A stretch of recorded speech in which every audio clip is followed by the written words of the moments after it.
Bonjour à toutes et à tous et merci de me retrouver pour cette nouvelle vidéo. Vidéo un petit peu exceptionnelle puisque, hier soir, il y a eu l'annonce, du président de la République, Emmanuel Macron, qui a parlé de tout plein de choses et j'ai vu le déferlement un petit peu d'indignation, de colère, de questionnement aussi, puis des mouvements de panique un petit peu. En tout cas, j'ai ressenti cette panique à travers, les messages de mes proches, à travers vos commentaires sur les réseaux sociaux et j'ai eu donc, envie aujourd'hui de vous présenter plein de choses. Sauf que cette fois-ci, contrairement à la vidéo de la dernière fois, j'ai pris des notes parce que j'avais envie d'aborder certains sujets, j'avais envie que des choses soient dites d'une certaine manière et de structurer un petit peu cette vidéo pour, vous apporter quelque chose de cohérent.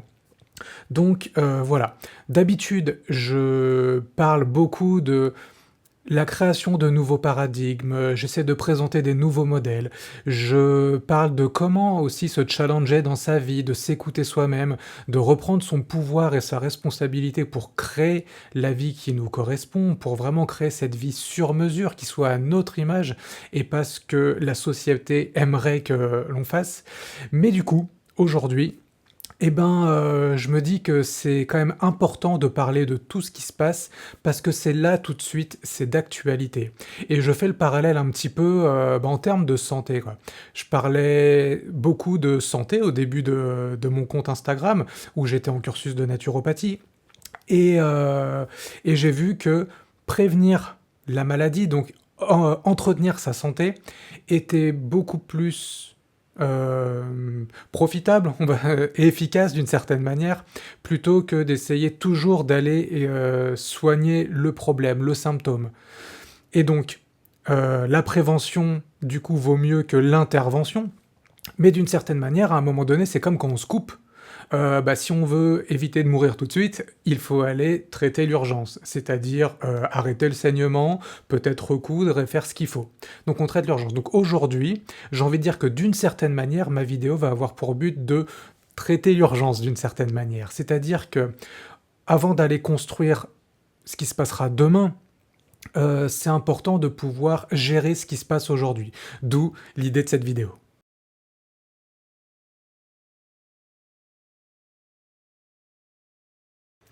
Alors, pour commencer, je vous propose de prêter attention à quelque chose.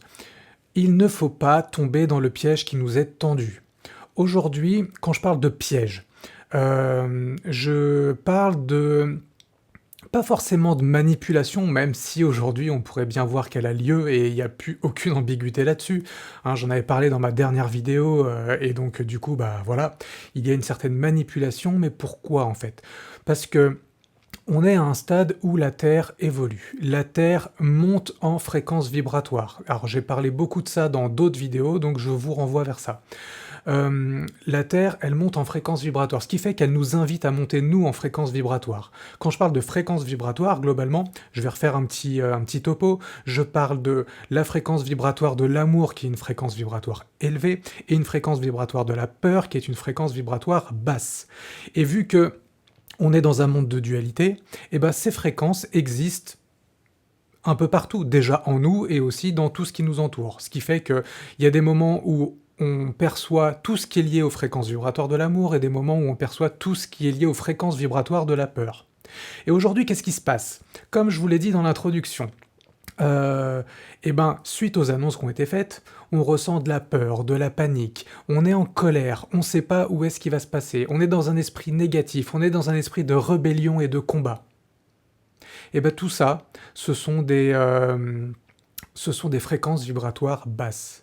Et le truc, c'est que, de par notre parcours de vie, nos vies passées, notre vie actuelle dans laquelle on s'éveille petit à petit, on prend de plus en plus conscience de ce qui se joue, de ce qui se passe et de comment récupérer notre pouvoir, vraiment prendre nos responsabilités pour vivre notre vie, pour créer ce qui est juste pour nous, pour essayer comment je pourrais dire ça, de contrecarrer un petit peu les incohérences qu'il y a entre ce qu'on nous demande d'un côté et l'appel intérieur de notre cœur de l'autre côté. Et donc, on construit tout ça. Et donc, on s'éveille. On va de plus en plus vers l'amour de nous-mêmes, l'amour de notre famille, mais aussi l'amour de toute la Terre, de tous les êtres humains, de tout ce qui la compose, de la nature, et puis de la Terre en elle-même, et puis de l'univers complet finalement. Du coup, voilà. Aujourd'hui, ce qui se passe là, c'est que par tout ce qui est mis en place, par tout ce qui est fait suite à la situation mondiale, on est en train de... Quand je dis on, c'est que l'effet secondaire de ce qui est mis en place, c'est que ça crée un égrégore. Un égrégore, c'est quoi? Un égrégore, c'est une espèce d'énergie créée par tout plein d'individualités qui vont créer une énergie commune et qui va presque, comment je pourrais dire ça, qui va peut-être amener à personnifier cette énergie. Et donc à la faire exister de plus en plus dans la matière. Et donc cet égrégore, c'est un égrégore de colère. Globalement, on le voit, on est dans l'indignation, on est dans la colère, on est dans la peur, on est dans la panique, je l'ai dit. On est là-dedans. Et donc ce qui se passe, c'est que à un moment donné, si on se laisse tous aller à ça, en fait, finalement, à sortir un peu de nous-mêmes pour exprimer toutes ces émotions, et ben on leur permet de grandir en nous, et elles font pop, pop, pop, pop, pop, comme ça. Puis, elles s'associent avec celles du voisin, celles de nos familles, celles des gens qui habitent aux alentours, et ça crée comme une espèce de gros voile, j'ai envie de dire, un espèce de gros dôme, qui va prendre de plus en plus de densité, qui va peut-être même s'individualiser, dans le sens où ça va créer un petit peu une personne réelle, presque physique.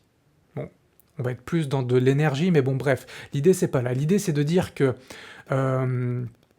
se laisser aller à cette vague émotionnelle, eh ben ça peut générer ça. Donc, je viens vous dire que notre rôle ici, peut-être même notre devoir, en tout cas pour ceux qui se sentent appelés par ça, c'est d'essayer de laisser passer la colère le plus vite possible et de pas tomber dans ce piège, quoi. Parce que regardez ce qui s'est passé au niveau de l'histoire. On l'a dit, peut-être que ça peut paraître exagéré, mais aujourd'hui je pense que ça ne l'est plus. Ce qui s'est passé, regardez, pendant la Seconde Guerre mondiale. On a créé un... Quand je dis on, c'est pour pas citer de nom, hein, quand même, mais vous savez de qui je parle de toute façon. Mais je dis, on a créé un modèle qui dit les personnes validées d'un côté, les personnes stigmatisées de l'autre. Et on a créé une société à deux vitesses. Ceux qui auront les privilèges, ceux qui pourront rester en vie, ceux qui auront tous les droits, toutes les facilités, et ainsi de suite, et ceux qui ne matchent pas avec le modèle idéal créé par cette fameuse personne avec une petite moustache, hein, voilà, vous savez de qui je parle. Et qui du coup vient mettre au banc de la société ceux qui ne correspondent pas à ce modèle idéal qu'il a imaginé, et qui du coup se retrouvent stigmatisés, et puis concrètement qui ont été vraiment abattus, quoi, dans tous les camps de concentration et tout le bordel, quoi. Et qu'est-ce qui se passe aujourd'hui? C'est la même chose, quoi. Il faut arrêter de se voiler la face, c'est la même chose. On est en train de diviser le peuple, en disant voilà, ceux qui vont se plier aux règles liberticides, aux règles totalitaires, aux règles de la dictature qui commence à être imposée, et quand je dis qui commence, je pèse mes mots, puisque vous savez très bien, moi c'est pour ça que j'ai arrêté de voter il y a 15 ans de ça maintenant, c'est parce que on est déjà dans une dictature, sauf que c'est une dictature moderne, c'est pas une dictature à la Corée du Nord où t'es pas d'accord, on va te tirer une balle entre les deux yeux, ou tu vas te suicider de 4 balles dans le dos, quoi, tu vois, c'est pas du tout ça.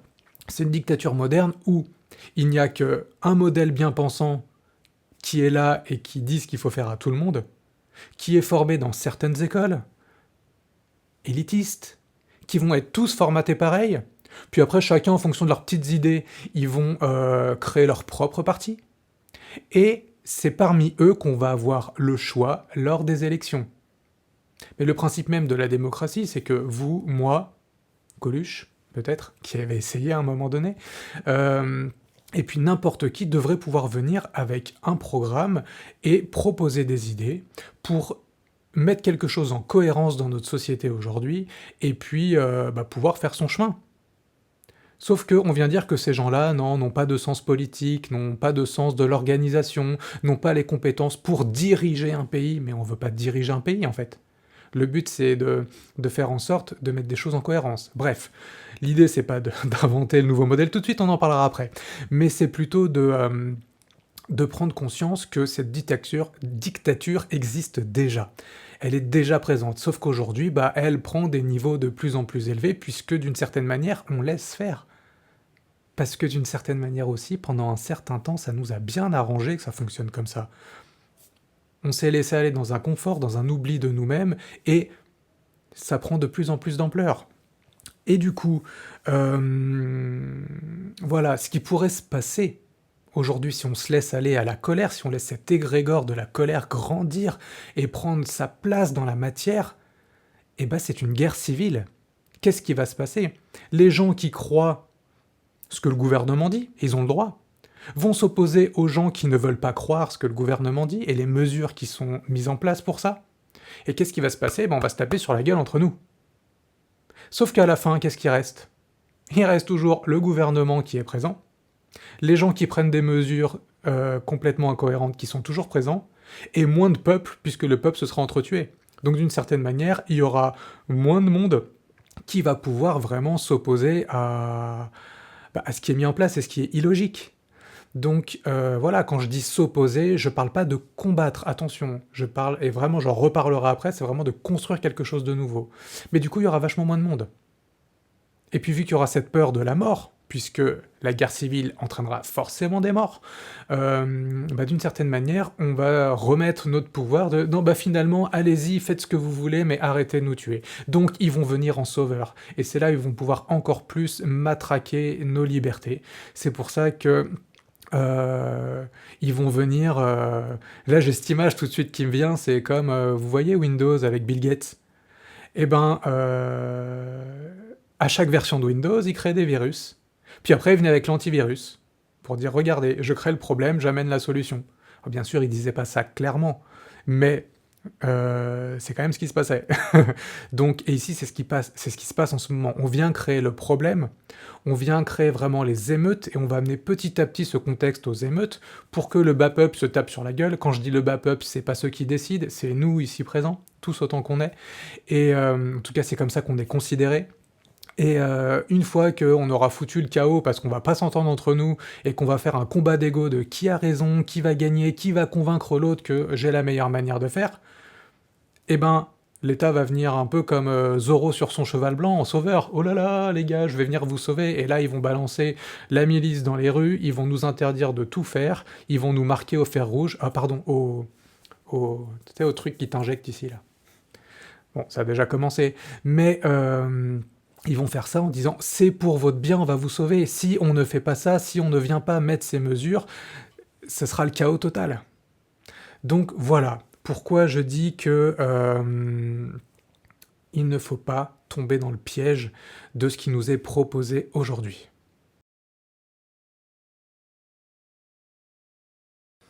Alors, je trouve intéressant de pouvoir refaire un petit point un petit peu pour voir pourquoi on en est arrivé là. Bien sûr, pourquoi selon moi, c'est mon analyse, bien sûr. Donc, pour ça, j'ai envie de faire un petit parallèle, pour essayer de comprendre pourquoi en fait le système qui est en place a créé des dictateurs, des dirigeants, on pourrait dire d'une certaine manière, ce qui pour moi revient à la même chose, puisque comme je l'avais dit dans la vidéo précédente, les gens qui essaient de nous gouverner, le gouvernement, celui qui te gouverne ment. Donc, d'une certaine manière, ceux qui se postent en gouvernant, que ce soit un dictateur, un président ou quoi que ce soit, pour beaucoup en tout cas, ils sont là pour nous gouverner, pour faire en sorte de ne réfléchissez plus, ne pensez plus, on va tout vous amener. Et ça, c'est compliqué pour moi. Donc pourquoi, du coup, on a un système qui crée des dictateurs et qui crée des suiveurs ou des gouvernés? Quand je dis des dictateurs, on va dire des gouvernants, hein. On va essayer d'enrober un peu le truc, même si faut arrêter de se voiler la face un petit moment. Donc, pourquoi il y a tout ça? Et pour donner cette image, Enfin, pour expliquer un petit peu plus, j'ai envie de vous partager une image. Et l'image, je la prends volontairement provocante, puisque l'idée, c'est de comprendre. Pas de remettre la faute sur qui que ce soit, mais de comprendre le mécanisme. Et j'insiste bien là-dessus, puisque dès que je vais vous parler de l'image, il peut y avoir un truc genre alerte, qu'est-ce qu'il nous raconte le mec? Donc voilà. Pour comprendre, j'ai envie de faire l'analogie avec des personnes qui se font violer et des violeurs. Je sais que c'est violent, mais je vais attirer votre attention avec ça. Pourquoi ça existe? Ce n'est de la faute à la fois de personne et à la fois de tout le monde. C'est pour ça que je ne cible pas, j'explique vraiment le mécanisme. Désolé, je prends un temps pour bien cadrer, pour bien envelopper ce que je dis, parce que je veux pas qu'on me prête des intentions du style ouais, tu vas nous dire que les meufs qui se font violer, c'est parce qu'elles l'ont bien cherché, parce qu'elles se sont mis en mini-jupe et ainsi de suite, parce qu'elles ont provoqué. Non, je ne dis rien de tout ça. Voilà, ce que je dis, c'est que pourquoi ça existe? Eh bien parce que d'une certaine manière, dans notre modèle actuel, on éduque des enfants à ne pas vivre leurs émotions, à ne pas pouvoir les exprimer, à ne pas pouvoir découvrir qui ils sont, ni explorer ce qu'ils sont à travers leurs émotions, à travers leur corps et ainsi de suite. Donc qu'est-ce qui se passe quand on dit arrête de faire une colère, va dans ta chambre, arrête de gueuler comme ça, t'es entre guillemets trop heureux et puis tu nous casses les oreilles parce que nous adultes, tu comprends, on est fatigués. Arrête d'exprimer ça, arrête d'exprimer ceci. Et puis du coup, arrête de te toucher, touche pas à ton zizi, touche pas à ta, comme on pourrait dire, à ta zézette si tu veux. Mais arrête de te toucher parce que c'est pas sain. Va t'habiller parce que c'est pas beau de se montrer tout nu devant tout le monde. Dans la tête d'un enfant, il n'y a pas de vice. Dans la tête d'un enfant, il n'y a rien de pervers.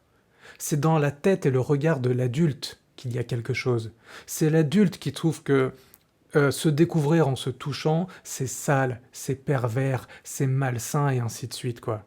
Il n'y a que l'adulte qui, submergé par ses émotions, et parce qu'on ne lui a pas appris à le faire, enfin quand je dis submergé par ses émotions, non, c'est submergé par son quotidien, et parce qu'on ne lui a pas appris à gérer ses émotions, qui va être complètement dingue quand l'enfant va pleurer, quand il va rigoler, quand il va crier, quand il va passer d'un état à l'autre, d'une certaine manière, parce que lui, l'enfant, a l'instinct de pouvoir gérer ça. Et donc en réprimant tout ça, qu'est-ce qui se passe? On crée une génération de frustrés. Deuxième étape. On éduque aussi d'autres enfants à avoir peur. Peur de son voisin, peur des gens, peur de ce qui pourrait se passer, peur des dangers éventuels, peur de tout et n'importe quoi dès qu'on sort. Et c'est souvent, dans le modèle que je propose, dans l'exemple que je propose ici, on est plus souvent sur des petites filles. Donc on va élever ces petites filles, même s'il y a des hommes qui se font violer aussi. Mais c'est... Non, c'est pareil, j'ai pas envie de dire que c'est différent, parce que c'est la même violence, elle est juste plus rare, voilà. Et donc, on éduque majoritairement ces petites filles à avoir peur de tout et de tout le monde, de toute situation. Attention quand t'es toute seule dans le métro, attention quand t'es dans la rue, attention quand tu traverses, attention dans les bois, attention à ton voisin, ne sors pas après certaines heures, fais-toi bien accompagner, appelle-moi 1000 fois pour me dire où tu es. Tu crées une autre génération en parallèle de gens qui ont peur. Et là, qu'est-ce qui se passe? On va parler un petit peu peut-être loi d'attraction, quoi, d'une certaine manière. Ou je préfère dire plutôt, moi, de la loi de la résonance. Comme je parlais de vibration tout à l'heure, on émet une vibration, et ces vibrations rentrent en résonance comme des diapasons. Et c'est aussi simple. Tu as, d'une certaine manière, maintenant, deux diapasons qui vibrent à la même fréquence, quoi. La fréquence de la peur. Et la fréquence de la peur, à cette fréquence de peur, pardon, il y a donc une première génération de frustrés, et qui va demander quoi? À assouvir ses frustrations, d'une certaine manière. Et une génération de peureux, qui va faire quoi? Qui va entrer en résonance avec des événements qui vont matcher avec cette peur. Donc qu'est-ce qui se passe? On a les frustrés qui rencontrent les peureux, bim, ça fait des chocs à pic, en gros. Donc voilà, l'idée c'est que ce n'est pas la faute de personne, ou si on pourrait dire c'est la faute d'un héritage de société, de civilisation et d'ainsi de suite qui font qu'aujourd'hui, on fonctionne comme ça, avec l'absence d'exploration de qui on est à travers nos émotions et notre corps physique et tous nos corps subtils. Et de l'autre côté, le postulat de base qui dit « attention, l'extérieur est un danger, attention, ton voisin est un danger, attention, une personne est potentiellement un danger ». La première recommandation qu'on fait aux enfants, c'est « ne parle pas aux inconnus ». Bon, voilà. Peut-être qu'aujourd'hui ça devient justifié, mais tant qu'on entretient ça, ça existe. Donc, voilà pourquoi l'un rencontre l'autre et que ça match. C'est aussi pour ça qu'il n'y a pas de fautif, finalement. Parce que, qui est le fautif? La fille qui a peur? L'adulte qui est frustré? Les parents qui ont éduqué ça, mais selon leur modèle, selon ce qu'on leur a appris depuis des temps et des temps et des temps.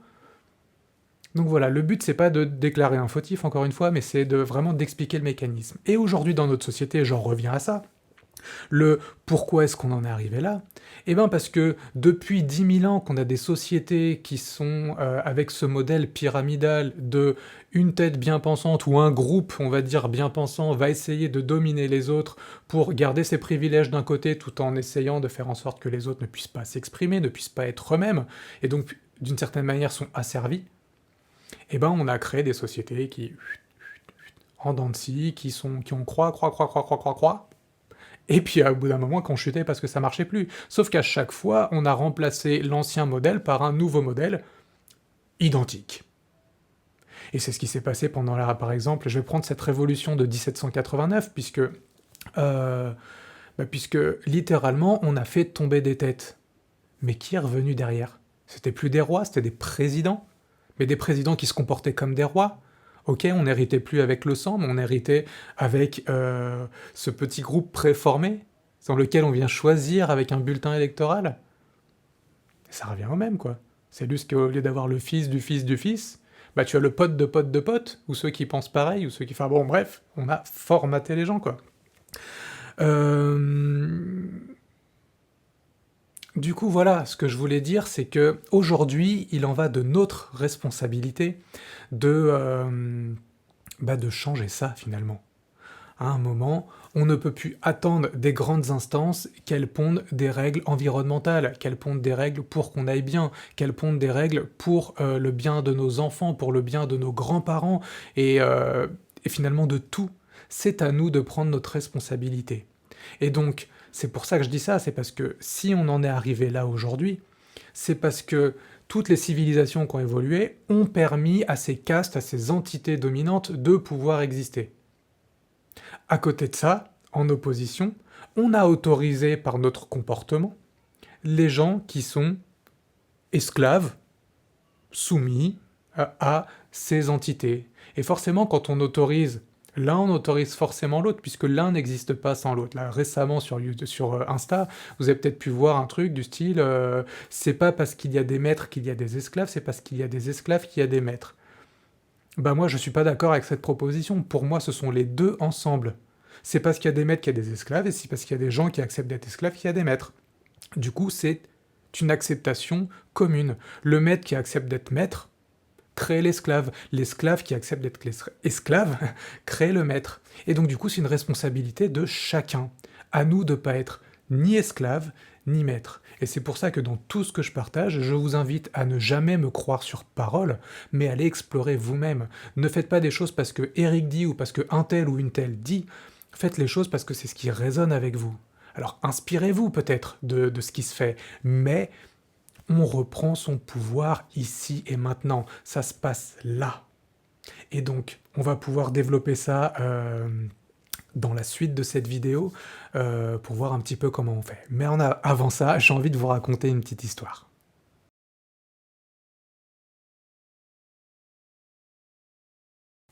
Donc voilà, cette histoire, je l'ai lue il y a quelques jours sur Facebook. Et c'est l'histoire du lion, du tigre et de l'âne, ou je ne sais plus dans quel ordre, bref. Alors je vais pas tout détailler, mais on va aller à l'essentiel.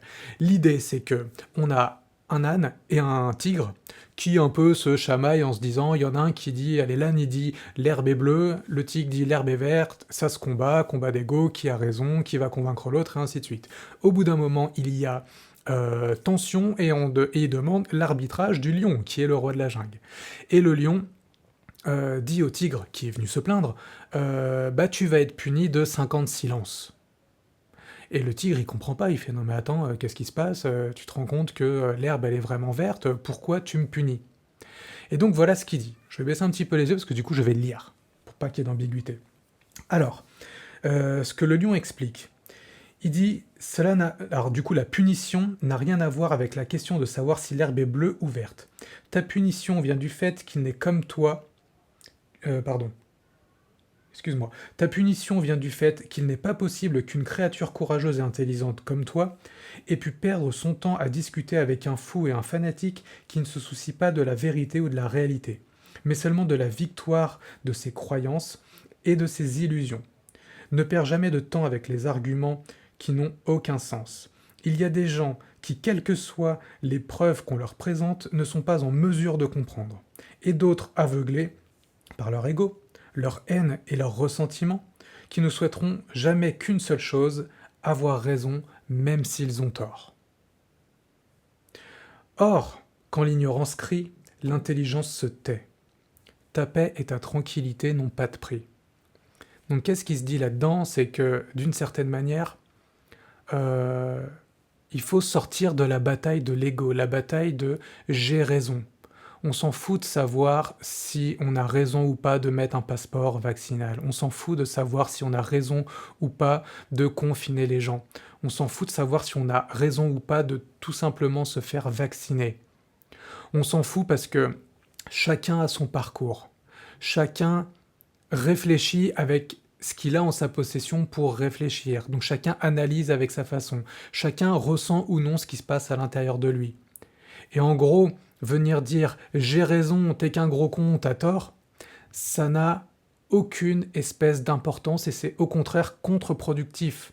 Puisque même si, admettons, même si ça reste ma conviction à moi, admettons que on nous prive de nos libertés, que le vaccin soit complètement inefficace et que ce soit limite un crime, que voilà, que tout ce qu'on a lu, ce soit, ou tout ce qui est dit par les soi-disant complotistes, qui du coup finalement ça revient à être juste aujourd'hui, bref, on va passer à autre chose, mais que tout ce qui se dit soit quand même vrai. Bah, le fait que tu viennes dire « non, toi tu as tort, j'ai raison », tu te comportes comme ceux qui veulent aujourd'hui nous imposer ces mesures. C'est la même chose, c'est un combat d'ego. Et donc du coup, si c'est l'ego qui gagne, le peuple perd. La communauté perd. Ça, je l'avais déjà expliqué dans des vidéos sur le couple. Dans un couple, il y a une entité individuelle associée à une autre entité individuelle. Ces deux entités individuelles forment une deuxième entité qui s'appelle le couple, qui est complète à elle-même. Et si à un moment donné, un des deux égos gagne, c'est le couple qui perd. Parce que si un individu gagne, l'autre perd. Mais vu que l'entité qui perd fait partie du couple, eh ben on peut tout simplement se rapporter aux maths, quand on nous explique que le positif multiplié par le négatif donne du négatif. Et donc si un ego gagne, il est plus. Si un ego perd, il est moins. Et donc du coup, c'est le moins qui l'emporte. Donc ça fait perdre l'entité couple complet. Et bien ici, dans cette situation, c'est la même chose. Si on rentre dans une bataille d'ego de savoir qui a raison, qui a tort, on se comporte comme ceux qu'on dénonce. Donc, on se comporte avec notre ego. On veut convaincre d'avoir raison. Et on se sépare. L'ego, c'est la partie de nous qui veut créer la séparation du groupe, sans prendre en compte d'une certaine manière qu'il est relié au groupe, mais d'une autre manière, d'une autre façon, plutôt énergétique, plutôt liée à cette énergie vitale qu'on peut appeler l'amour, qu'on peut appeler Dieu, qu'on peut appeler la vie, qu'on peut, voilà, peu importe le nom qu'on lui donne. Et donc, si l'ego veut gagner, ça veut dire qu'il veut prouver que la séparation est la solution. Or, on le voit bien, c'est le regroupement qui est la solution, c'est le fait d'être tous liés les uns aux autres qui est la solution. C'est comme, je le disais dans la vidéo précédente encore, donc je vais vous inviter à aller la revoir, si jamais, c'est parce qu'on est ensemble, au contact les uns des autres, qu'on va créer l'hormone de l'amour, l'ocytocine. L'ocytocine qui vient créer le lien d'amour. C'est pour ça qu'on aime nos enfants, c'est pour ça qu'on aime nos conjoints, c'est pour ça qu'on aime notre famille, c'est pour ça qu'on aime les gens qui qui sont proches de nous.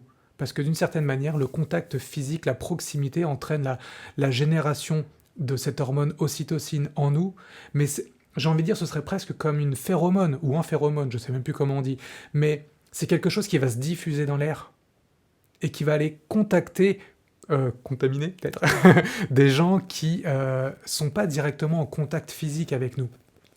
Et c'est ça qui est utile. Et donc du coup aujourd'hui avec tout ce qu'on se dit, la distanciation sociale, les masques, de pas faire des câlins à nos proches, d'être distant, d'être confiné ou quoi que ce soit, on est en train de faire en sorte que ce lien d'attachement envers les autres, ce lien qui va créer l'amour les uns avec les autres, va être absent.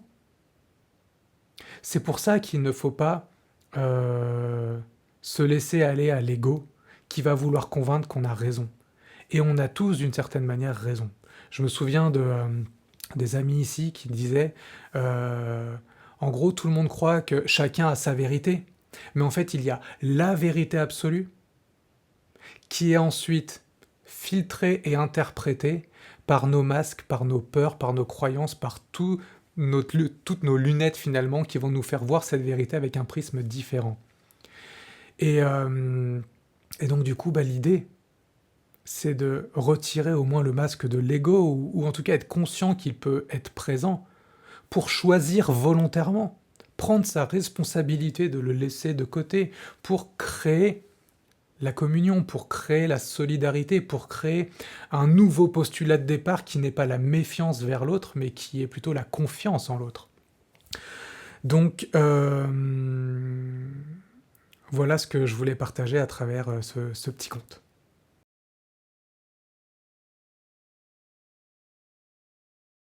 Alors comment cheminer à travers tout ça? Moi je dirais que la première étape c'est d'avoir la foi. Pourquoi la foi? Parce que c'est pour moi la confiance en quelque chose qui est inconnu, une confiance inébranlable en quelque chose qui est inconnu, qui va d'une certaine manière pouvoir autoriser en nous des nouvelles possibilités et l'élan d'aller les chercher, d'aller les créer, quoi. Et c'est ce que je disais à ma sœur hier. Parce que forcément, suite à cette annonce, on a eu des petits échanges et forcément, à un moment donné, on nous dit qu'il y a des lois qui existent, hein, on a déjà le serment d'Hippocrate qui existe et qui en principe protège tout ce qui est lié à l'obligation de quelconque traitement. Il y a la loi Kouchner aussi qui parle de ça. Il y a aussi la Déclaration des droits de l'homme et du citoyen et plein d'autres lois qui exprime qu'on a notre libre arbitre, on a le droit d'exercer notre choix, on a le droit d'être d'accord ou de pas d'accord, d'être pas d'accord, de faire ou de ne pas faire quelque chose, quand c'est en lien avec notre intégrité physique et morale, et que ça n'entrave pas aussi celle des autres. Donc c'est-à-dire qu'aujourd'hui, il est de notre responsabilité, dans notre pouvoir de dire oui ou non. Et il y a des lois qui existent. Donc pour ça, je vais vous renvoyer vers un compte Instagram que je trouve très bien, qui s'appelle Artisan de Lumière. Du coup, aujourd'hui, je vais citer quelques sources et je les mettrai en commentaire sous la vidéo. Je mettrai des liens, non pas vers des trucs particuliers, mais vers les personnes, ou en tout cas le compte des personnes, pour pouvoir aller explorer ce qu'on veut. Et donc Artisan de Lumière partage beaucoup de choses sur la situation aujourd'hui, partage aussi les articles de loi et les références précises qui vont vous permettre ensuite, vous, d'aller les chercher, les lire, les explorer, et puis de vous faire votre propre idée. Et donc, ma sœur, elle me disait hier, ouais, c'est bien gentil tout ça, mais aujourd'hui, sachant qu'il n'y a eu encore aucun recours et qu'il n'y a pas de cas de jurisprudence par rapport à cette situation particulière, comment on peut être sûr que, on va pas quand même nous la mettre à l'envers, quoi? Et ce que je lui ai répondu, ça a tenu en 2 mots. La foi. La foi, pourquoi? Parce que je donne souvent cet exemple de Indiana Jones dans la dernière croisade. Alors oui, ça peut peut-être faire sourire, mais je trouve que cette image est très parlante, parce que pour moi, elle n'est pas fictive, elle est vraie. Et vous voyez, quand Indiana Jones va, je crois que c'est la dernière croisade, quand il va chercher le Graal, il est à la dernière étape, il est là, face à un précipice, dans un petit creux de montagne, et en gros, il y a un autre pan ici, où il y a l'entrée vers l'endroit où il y aura toutes les possibilités de Graal, et il devra les choisir. Sauf que entre les deux, il y a un précipice, et clairement, tu tombes, t'es mort. Donc, qu'est-ce qu'il fait? Alors, je sais plus exactement comment c'est tourné dans le film, mais ce qui se passe, c'est que, d'une certaine manière, ce qui a marqué dans le bouquin de son père, qui sont les indices pour l'aider à traverser, bah, l'idée, c'est qu'en gros, il doit faire acte de foi, quoi. Et donc, qu'est-ce qu'il fait? Il tient son cœur, il ferme les yeux, il souffle un grand coup, et il plonge en avant. Et c'est au moment où il fait ça, en gros, il est comme ça, et c'est au moment où il plonge en avant, que hop, le chemin apparaît. Et donc, qu'est-ce que ça veut dire, ce message-là? Ça veut dire que c'est parce que tu oses te lancer, c'est parce que tu as foi dans le fait que, d'une certaine manière, tout est juste, que la vie te donnera le filet de sécurité nécessaire, que la vie te donnera les outils nécessaires pour entreprendre ce qui part vraiment du fond du cœur. Et ben c'est quand tu te lances que la vie te sert sur un plateau tout ce qu'il faut. Il y a une autre analogie là-dessus, c'est dans les films Divergentes de mémoire. Début du premier film, donc je fais pas un gros spoiler, mais en gros, l'héroïne du film rentre dans une nouvelle catégorie de sa société, on va dire, et l'épreuve de passage, c'est ils sont sur un toit. Alors le toit est un peu désaffecté, on s'en fout, l'immeuble est désaffecté, on s'en fout, mais l'idée c'est de dire que quelques étages plus bas, il y a un trou. Ce trou est noir, donc on voit pas ce qui est en dessous. Et le mec, il lui dit en gros, pour être avec nous, tu plonges. Si tu plonges pas, t'es rejeté, tu fais partie des rebuts, des exclus de la société, et ainsi de suite. Donc qu'est-ce qui se passe? Bah, elle saute. Et elle saute parce qu'elle a la foi. Et donc qu'est-ce qui se passe quand elle saute et qu'elle passe le trou qui était noir? Bah, quand elle passe ce truc-là, la lumière se fait et il y a un gros filet en dessous avec les gens de son groupe qui sont là pour l'accueillir et dire ouais bravo, bienvenue et tout. Donc encore une fois, c'est quoi cette image? Ça veut dire que le challenge n'existe pas si tu ne fais pas un acte de foi, c'est-à-dire un acte de confiance inébranlable dans la vie, quel que soit le résultat. S'il n'y avait pas eu de filet et qu'elle était morte écrasée, peut-être que d'une certaine manière, c'était ça qui était juste. Mais ce qui s'est passé, c'est qu'elle a sauté et le filet de sécurité est apparu après. C'est toujours parce que tu fais les choses que les conditions se mettent en place.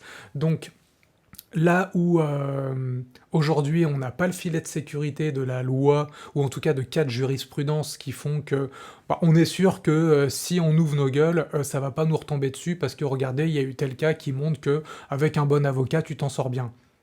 Bah non, ça voudrait dire que tu cherches le filet de sécurité avant de sauter. Sauf que là, ce qu'on nous demande individuellement, c'est de prendre notre vie en main, de prendre nos responsabilités. C'est d'aller créer quelque chose de nouveau qui n'existe pas encore, qui n'a jamais été vu. En tout cas, pas sur cette planète, pas à cette époque. Et donc du coup, pour ça, comment on peut avoir l'assurance que tout va être nickel, puisque c'est du jamais vu. Donc on est obligé d'avancer vers nos convictions. Et si nos convictions, c'est de se plier à ce que nous propose le gouvernement, c'est ok, allez-y. Par contre, si vos convictions, ce n'est pas ça, c'est à vous d'aller créer ce qui est juste pour vous. Donc il faut faire un acte de foi en se disant je ne sais pas ce qui va se passer, mais ce sont mes convictions, ça me paraît juste pour moi, c'est quelque chose qui sort vraiment de là, et donc j'y vais. Et ensuite, les situations se mettront très probablement en place. Ça ne veut pas dire que ce sera toujours simple, ça ne veut pas dire que ça ne va pas prendre du temps, ça ne veut pas dire qu'il n'y aura pas des détours à faire, des choses à ajuster, mais ça veut juste dire que moi j'ai vraiment cette confiance que c'est parce que tu te lances que ça fonctionne. Et c'est ce que j'expérimente depuis des années maintenant dans ma vie. Pour ceux qui regardent mon compte Instagram, je partage tout ça, je partage toutes les étapes, je partage les peurs que j'ai eues, comment je me suis lancé et comment les choses sont apparues à moi. Comment les choses se sont mises en ordre, comment ça s'est dérivé, comment ça s'est désajusté pour que je me réaffirme de l'intérieur. Toujours par le cœur et non pas par les peurs. Et donc c'est ça qui pour moi est la clé. C'est faire cet acte de foi. Et regardez un truc, en mars 2020, quand le Covid est apparu, on a vu, ça a été la panique. Oh là là, il y a contamination, c'est une pandémie, tout le monde est touché, c'est la misère, c'est la merde, interdiction de circuler, confinement, mesures. Peut-être qu'à cette époque-là, on avait dans l'idée que ça pouvait être des bonnes mesures. Sauf que je me souviens, pour l'avoir vécu moi, il y a eu cet instant de panique. Et qu'est-ce que je vais faire? Et est-ce que je vais pouvoir manger? Est-ce que je vais pouvoir rentrer voir ma famille? Parce que moi j'étais en Thaïlande à ce moment-là. Je venais d'arriver sur le territoire thaïlandais quand tout a fermé. Il y a eu ce moment de panique. Et qu'est-ce qui se passe si on est mis à la rue parce que les hôtels et tout ça n'accueillent plus personne? Qu'est-ce qui se passe si je peux plus faire des courses et si je peux plus manger? Qu'est-ce qui se passe? Et ça fait peur. Sauf qu'on est encore là aujourd'hui en juillet 2020. On est le 13 juillet 2020. Et on est encore là à avoir une autre... comment je pourrais dire ça? Euh, à avoir une autre étape à franchir. Moi j'ai cette conviction aussi, et c'est toujours de la foi, que la vie ne nous présente rien qu'on est incapable de gérer. Donc si aujourd'hui on est dans cette situation, c'est parce qu'on peut le faire. On a toutes les ressources en nous pour pouvoir le faire. Et on l'a déjà fait depuis 1 an et demi. Ah, ça n'a pas été facile. Pour certains, ça a été challengeant. Pour certains, ça a été la pire expérience de leur vie, mais parce que c'est jugé par le mental. N'empêche qu'aujourd'hui, on est encore là, à se reposer les mêmes questions, à se dire, bon bah voilà, où est-ce qu'on en est, quoi. Mais on est là. Et donc si on est là aujourd'hui, c'est parce que le truc qui nous foutait les jetons il y a 1 an et demi, eh ben on l'a surmonté. On l'a passé. On a passé cette épreuve. Et on est encore là. Et j'insiste sur ce fait parce que si vous me regardez aujourd'hui, c'est que vous êtes là aussi. Et ok, c'est encore challengeant. C'est encore une étape de plus. Mais la vie ne nous présente jamais rien que l'on ne peut pas gérer. Si on ne pouvait pas gérer, ça ne se présenterait pas. Donc voilà, ça c'est aussi un autre acte de foi que je fais, de penser de cette manière. Et parce que je pense de cette manière, d'une certaine manière, ça fait beaucoup de manières, hein, il n'y a rien dans ma vie qui arrive que je ne peux pas surmonter. Quand ma mère est décédée, je l'ai surmonté. Quand j'ai souffert de dingue avec les calculs rénaux, quand j'ai pas dormi pendant des nuits et des semaines et des mois avec du psoriasis, quand j'étais en espèce de dépression chez Renault parce que j'étais pas du tout à ma place, quand je me suis challengé à me dire je quitte tout pour tout recommencer, j'avais aucune idée de ce qui allait se passer. Mais ça s'est présenté à moi. Et à cette invitation de la vie, à cette proposition, j'ai choisi à chaque fois de dire oui. Oui, je prends l'expérience. Oui, je réponds à l'appel que tu m'envoies. Et je vais voir ce qui se passe. Et aujourd'hui, bah, je suis là où j'en suis, en fait. Et beaucoup de gens font comme ça. Je ne suis pas une exception, je ne suis pas un mec exceptionnel que vous pouvez dire « Ah là là, lui, il a trop de chance, de ouf, mais on ne peut pas tous arriver à faire ça. » Ouais, j'ai pensé ça aussi il y a quelques années. On ne peut pas tous arriver à faire ça jusqu'à ce que j'y sois arrivé. Et je me suis rendu compte que c'est quoi la différence? La pensée d'abord. Si tu penses que tu ne peux pas, les portes se ferment. Si tu penses que tu peux, tu autorises aux portes de s'ouvrir. Ensuite, il t'appartient d'aller les franchir et de les ouvrir.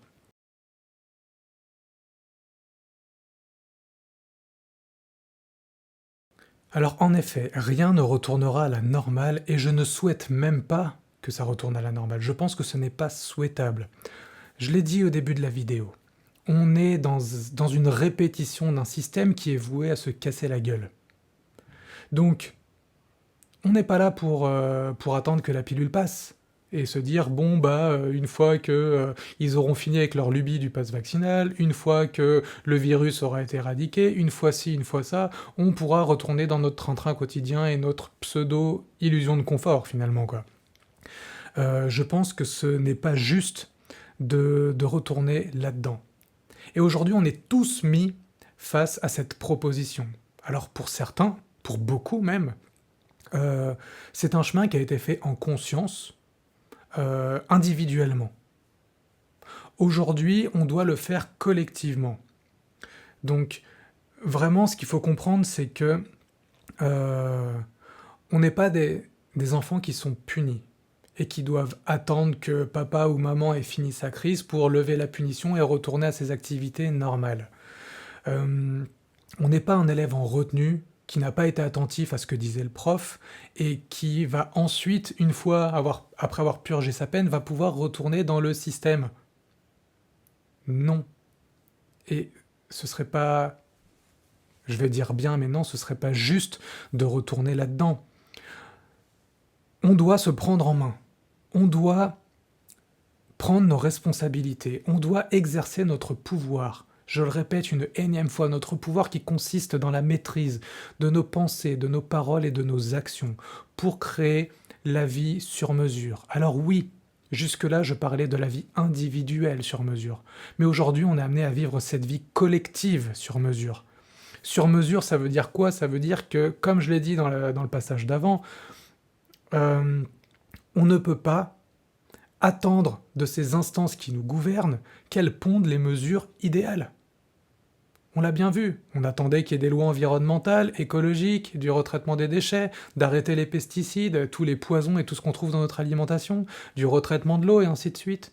Ça n'arrive pas. Chaque gouvernement te dit qu'on pond une mesure qui est sur 20 ans, alors qu'ils ne sont là que pour 5 ans.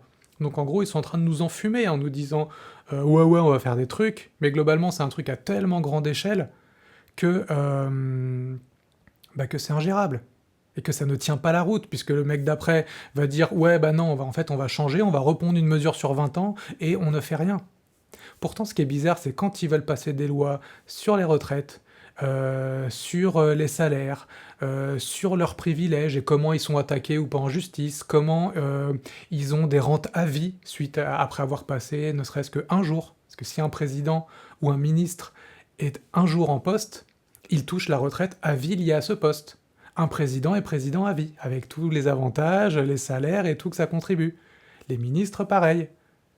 Et ça, ils sont capables de voter des lois comme ça, dans la nuit, en 2 heures. Quand les lois, je me souviens il y a quelques années, quand on avait fait un référendum au sujet de l'Europe, et qu'ils s'étaient dit, allez, tiens, allez, on va s'amuser un peu, on va donner la voix au peuple. On donne la voix au peuple. Le peuple dit, ah bah non, on n'est pas d'accord. Le gouvernement dit quoi? Ah, le peuple dit pas comme nous. Allez, on va faire passer une motion spéciale en disant, on chante le truc et on va quand même rentrer dans l'Europe. Ou on va quand même faire rentrer je sais plus quel pays dans l'Europe. J'avoue que je me souviens plus du détail, mais l'idée était là. Regardez, quand une loi ne passe pas, hop, 49.3. 49.3, ça veut dire m'en bats les couilles de ce que vous avez dit majoritairement, c'est Bibi qui décide. C'est ça que ça veut dire. Donc, est-ce qu'on veut vraiment retourner dans ce modèle et dans ce système sous prétexte que on arrive à passer des week-ends à peu près tranquilles à la campagne? Bah non, ce n'est pas souhaitable. En tout cas, moi, je ne le souhaite pas.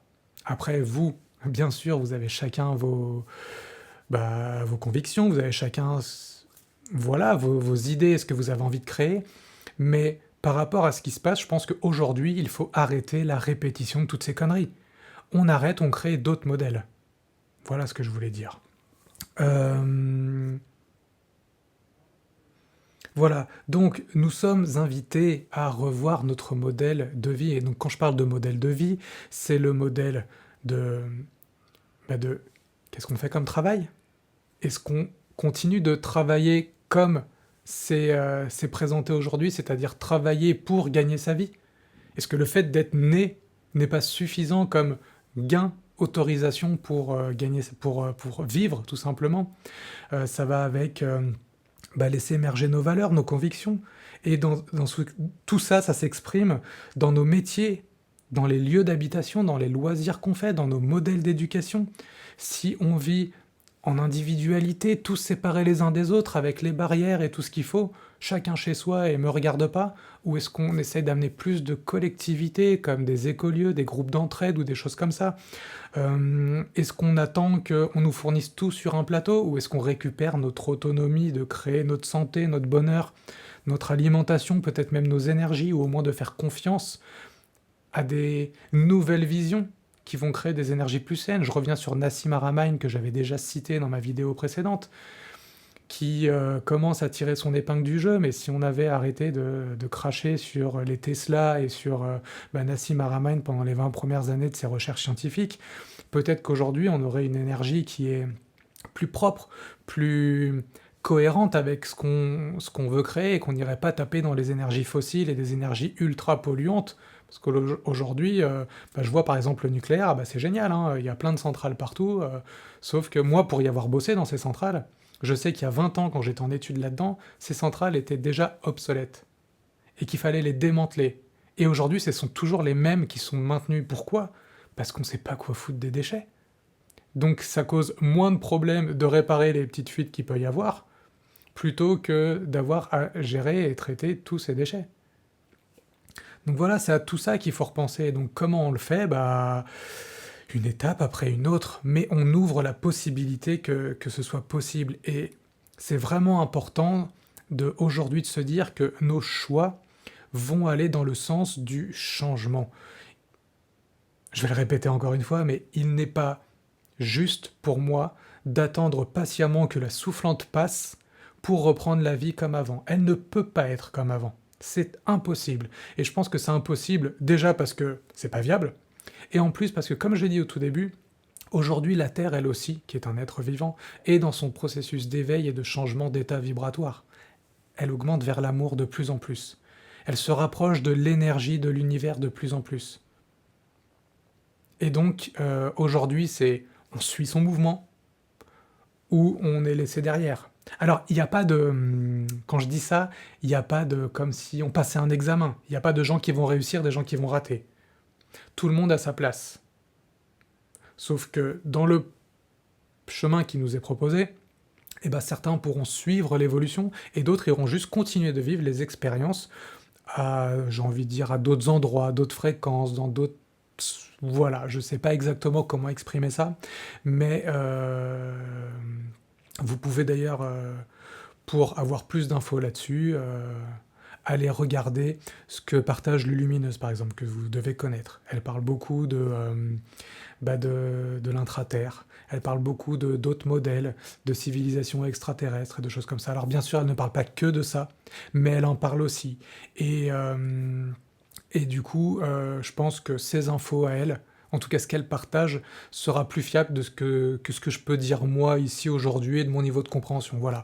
L'idée globale, c'est à peu près ce que je dis. Si vous voulez approfondir le sujet, bah, je vous encourage à aller voir Lulumineuse. Alors j'aime beaucoup cette image du fait de remplir son bocal par soi-même. Parce que, voilà, je pars du principe que ça représente notre bocal d'énergie, d'amour et ainsi de suite. D'ailleurs, je vais en boire un peu. Voilà, merci. Voilà, quand je parle de remplir son bocal, j'image ça comme étant notre réserve d'énergie, d'amour. Et aujourd'hui, dans ce qui nous est proposé, le challenge qui est là, c'est euh, de le remplir. Alors non, je vais le garder. Parce que, pour faire simple, si ça représente notre réserve d'énergie et d'amour, ça veut dire que quand on est en haut, on est chargé, quand on est en bas, on est vide. Euh, on remplit, on remplit, on remplit, et à un moment donné, ça déborde. Et dans le langage courant, on dit que on déborde d'amour, on déborde d'énergie, on déborde de joie, on déborde d'entrain, on déborde de tout ça. Et quand les gens débordent de tout ça, bah, généralement, la façon dont ils vivent est très communicative. On peut donner aux autres. Et c'est sain.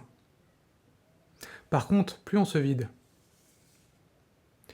plus on est fatigué, plus on est dans la négativité, plus on peut être dans la maladie, dans la dépression, plus on peut être dans le jugement des autres, et donc être plus sensible aux critiques de son conjoint, ou de sa famille, ou de ses amis, ou de ce qui se passe dans le monde, par exemple. Alors je dis ça, il n'y a aucun lien par rapport à la situation actuelle.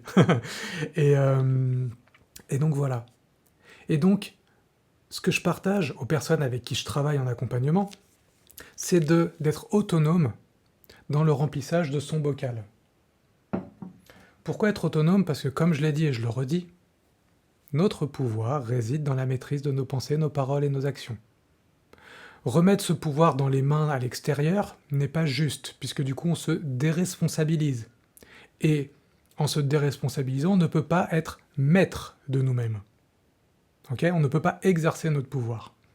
Donc, quand on est dépendant de l'extérieur pour remplir ce bocal, eh ben c'est compliqué. Parce que, ok, tant que tout est ouvert, tant que tout est ok, on peut sortir, on peut voir des gens, on peut aller faire des trucs, on peut aller, voilà, j'ai envie de dire consommer des choses de l'extérieur. Et ça nous remplit. Et on croit que ça nous remplit. Je vais vous expliquer après pourquoi. Pour moi, ce qui est sain, Et l'action première, c'est de remplir tout ça par soi-même, mais de soi par rapport à soi. C'est-à-dire que, alors je vais donner mon exemple, moi, pour remplir ce bocal, j'aime jouer de la musique, j'aime lire, j'aime prendre un bain, j'aime me balader dans la nature, prendre le soleil un petit peu quand c'est pas trop chaud. Voilà. Et puis, voilà, j'ai des petits trucs comme ça. Après, il y a tout plein de petits détails où ça se décline de différentes manières. Parfois, je peux cumuler un livre dans un bain, un livre au bord de la piscine, ainsi de suite. Enfin, voilà. Euh, mais voilà. Et je remplis tout ça par moi-même. Ensuite, j'adore passer du temps avec Anaïs. Je pense que je vais adorer passer du temps avec mon enfant. J'aime aussi beaucoup aller au cinéma, aller au resto. J'aime aussi beaucoup passer du temps avec mes amis. Sauf que si Anaïs n'est pas là, si par exemple elle est sortie faire des courses, comment je me nourris? Si mon enfant est à l'école, si tant est que je le mette un jour, comment je me nourris? Si ma famille est occupée, comment je me nourris? Si le cinéma est fermé, comment je me nourris? Si mon club de tennis est fermé, comment je me nourris? Si mes amis ont autre chose à foutre que de me voir ce jour-là, comment je me nourris? Vous voyez pourquoi c'est important de ne pas être dépendant de l'extérieur pour se nourrir. Parce que dans ces cas-là, ça veut dire quoi? Ça veut dire, comme je disais, on remet notre pouvoir dans des mains extérieures ou des entités extérieures. Ce qui fait qu'on est dépendant de cette attache à ça. Ce qui fait que c'est comme ça qu'on peut entraîner comment je pourrais dire ça? La dépendance émotionnelle, la dépendance à quelqu'un. Comment je peux lutter pour garder mes privilèges d'aujourd'hui? D'avoir le droit de sortir, d'avoir le droit d'aller au cinéma en toute impunité, soumis à des règles ou non. Ça montre comment je peux être aussi culpabilisant, par exemple, face à mes amis. En disant, ouais, mais t'as vu, t'es mon meilleur ami, du coup, bah aussi, moi j'ai envie de te voir, blablabla. Donc le fait que ça fait 3 mois que t'es en vadrouille, tu pourrais penser à moi un petit peu, ou au moins m'appeler, ou ci, ou ça. Tu deviens dépendant, en fait. Et donc du coup, tu crées la peur de la séparation. Puisque si tout cet environnement extérieur n'est pas présent, bah, tu vas faire en sorte de le raccrocher à toi. Et s'il s'en va, hop, c'est ça qui va créer la peur de la séparation, parce que si ça s'en va, tu ne peux plus remplir ce bocal. Donc voilà pourquoi c'est important. Et pourquoi c'est important? Parce que on ne peut pas demander aux autres de gérer notre santé, notre bonheur. On ne peut pas leur remettre cette responsabilité sur les épaules de gérer notre vie comme on l'entend, ni de nous écouter de l'intérieur. C'est vraiment à nous de nous écouter de l'intérieur pour savoir ce qui est juste et bon pour nous. Et de le faire. Ensuite, oui, une fois qu'on remplit ce bocal, avoir les interactions à l'extérieur, ça vient que multiplier ce qu'on a rempli. C'est pour ça que dans la relation de couple, c'est important que l'entité numéro 1 soit heureuse et maître de sa propre vie. C'est pour ça que l'entité numéro 2 doit être maîtresse aussi de sa propre vie. Pour ensuite créer une entité qui peut être maître de sa propre vie. Et on pourrait étendre ces entités à la famille, au groupe, à la ville, au pays, au monde, à l'univers, d'une certaine manière, quoi. Et que tout ce qui vient ensuite de l'extérieur ne fait que multiplier tout ça. Je reviens au couple. Si on attend que notre conjoint ou notre conjointe crée notre bonheur d'une certaine manière, bah ça ne peut pas marcher. Elle ne peut faire que venir multiplier le bonheur qui est déjà présent. Et c'est pour moi, c'est ça les relations saines. C'est quand une personne autonome, heureuse, vient partager tout ça consciemment et librement avec une autre personne autonome et heureuse, et qui décide de mettre leur bonheur en communion. Et là, on n'est pas sur une addition, on est sur une multiplication, parce que le bonheur est bien plus grand que la somme des deux, en fait. Et donc c'est pareil. Le bocal ici, il doit être rempli dans un premier temps par nous-mêmes, individuellement, quelque chose de soi par rapport à soi qui ne nécessite aucune structure ou personne extérieure. Et ensuite, tout ce qui viendra de l'extérieur, ça va faire que multiplier ce qu'il y a présent ici. Sauf que je vais me rapporter encore une fois aux maths. Les maths nous disent 0 fois l'infini, ça donne 0. C'est-à-dire que si on est vide à l'intérieur, on peut ramener tout ce qu'on veut de l'extérieur, ça ne nous remplira jamais vraiment. Et c'est pour ça qu'on peut être entouré des meilleures personnes, faire le métier le plus parfait pour nous, avoir une famille, avoir une voiture, une piscine ou tout ce qu'on veut, tout le cadre idéal, qu'on peut quand même être en dépression et être malade. C'est parce qu'on n'a pas appris à se remplir de l'intérieur. On n'exerce pas notre pouvoir. Donc voilà pourquoi j'avais envie de vous présenter aussi cette image du bocal qui pour moi est très parlante et qui ramène aussi un peu le sens des priorités. Et forcément, les priorités dans ce cas-là, c'est moi d'abord, pour être bien avec mon conjoint, pour être bien avec ma famille, pour être bien avec la société, pour être bien dans l'univers. Et ça se passe dans cet ordre-là. D'ailleurs, c'est ce qu'on dit dans les avions. Dans les avions, vous voyez que quand il y a une dépressurisation parce qu'il va y avoir un accident ou quelque chose comme ça, ben on dit tu mets d'abord ton masque à oxygène, pardon, avant de mettre celui sur ton enfant. Bah oui, parce que si tu tombes d'asphyxie en essayant de trouver le masque et la tête de ton enfant, il a aucune chance de survivre. Alors que si tu mets ton masque, peut-être que tu seras pas assez rapide pour lui. Mais c'est la seule chance que tu lui offres de pouvoir lui mettre. C'est toi d'abord. Et donc quand je dis c'est toi d'abord, c'est pas toi au détriment des autres. C'est toi pour ensuite donner le meilleur aux autres. Donc tu n'es pas dans le rejet de l'autre quand tu te priorises, tu es en train de te dire oui à toi pour amener le meilleur, pour pas leur reprocher quoi que ce soit ensuite. Parce que c'est ça qui se passe. Si tu donnes toujours trop à l'extérieur, tu vas finir par reprocher ouais mais t'as vu, moi je t'ai aidé à ce moment-là et puis toi tu m'aides pas en retour. C'est pas de sa responsabilité, c'est de la tienne. C'est toi qui as choisi de ne pas te dire oui pour lui dire oui et ensuite tu viens le reprocher. Donc finalement, tu te remplis pas, tu te déresponsabilises et tu lui dis que c'est de sa faute en plus. Donc voilà. Voilà comment j'entends cette image.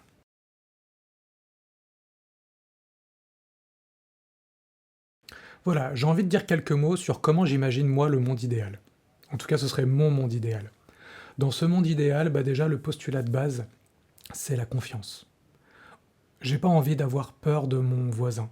J'ai pas envie d'avoir peur de ce qui m'entoure. J'ai pas envie de transmettre ces valeurs à mon enfant. J'ai envie que mon enfant puisse naître.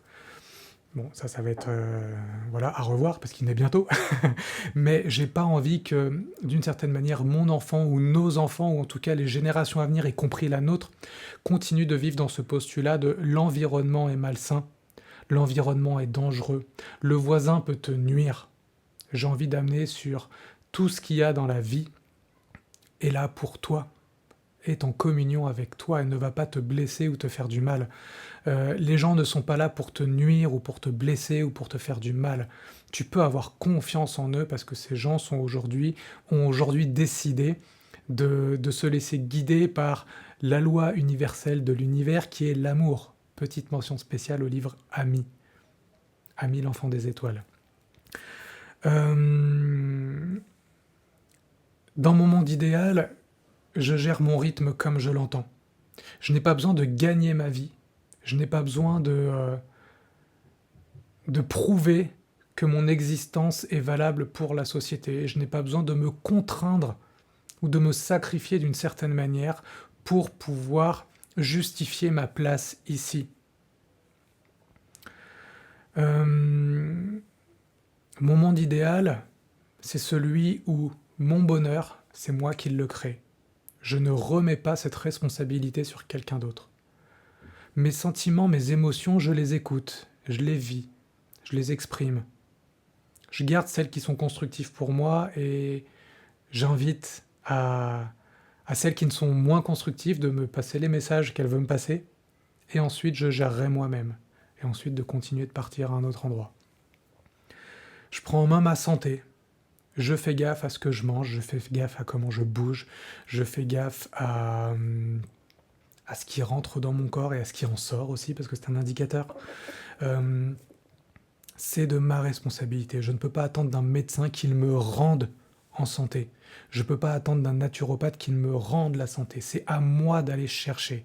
Ensuite, où est-ce que je vais chercher les compétences? Ça peut être un médecin, ça peut être un naturo, ça peut être quelconque soignant ou énergéticien qui va m'aider à comprendre comment je fonctionne pour ensuite exercer ma responsabilité de faire ce qu'il faut.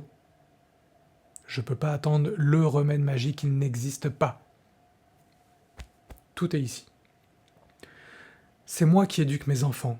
Dans ce modèle, je mets des enfants au monde, c'est pas pour les remettre à l'école ou chez la nounou. S'il y a un besoin particulier, une compétence particulière, j'irai la chercher à l'extérieur si je ne l'ai pas moi-même. C'est sûr que si mon enfant me demande d'être chirurgien, je sais pas faire. Donc je vais essayer de lui amener les compétences nécessaires ou de le mettre dans le cadre optimum pour qu'il puisse apprendre cette compétence et qu'il veuille être chirurgien, musicien, peintre, peu importe ce qu'il voudra faire, tu vois. Mais je vais lui amener ça, mais ça va être ma responsabilité. Et aujourd'hui, je ne suis pas en train de critiquer ceux qui ne le font pas. Je dis juste que le modèle qu'on a, où on a 2 mois de congé pour aller faire 3 allaitements et puis 2 bisous, qui nous pousse à retourner bosser, fait qu'on nous coupe de cette responsabilité. Et il ne reste plus que du coup à engager des nounous, à mettre nos enfants au centre de loisirs ou dans les écoles pour que toutes ces instances puissent éduquer, prendre soin, surveiller d'une certaine manière nos enfants. Moi, j'ai envie de mes enfants, ma responsabilité. Et c'est à moi de leur offrir le contexte nécessaire.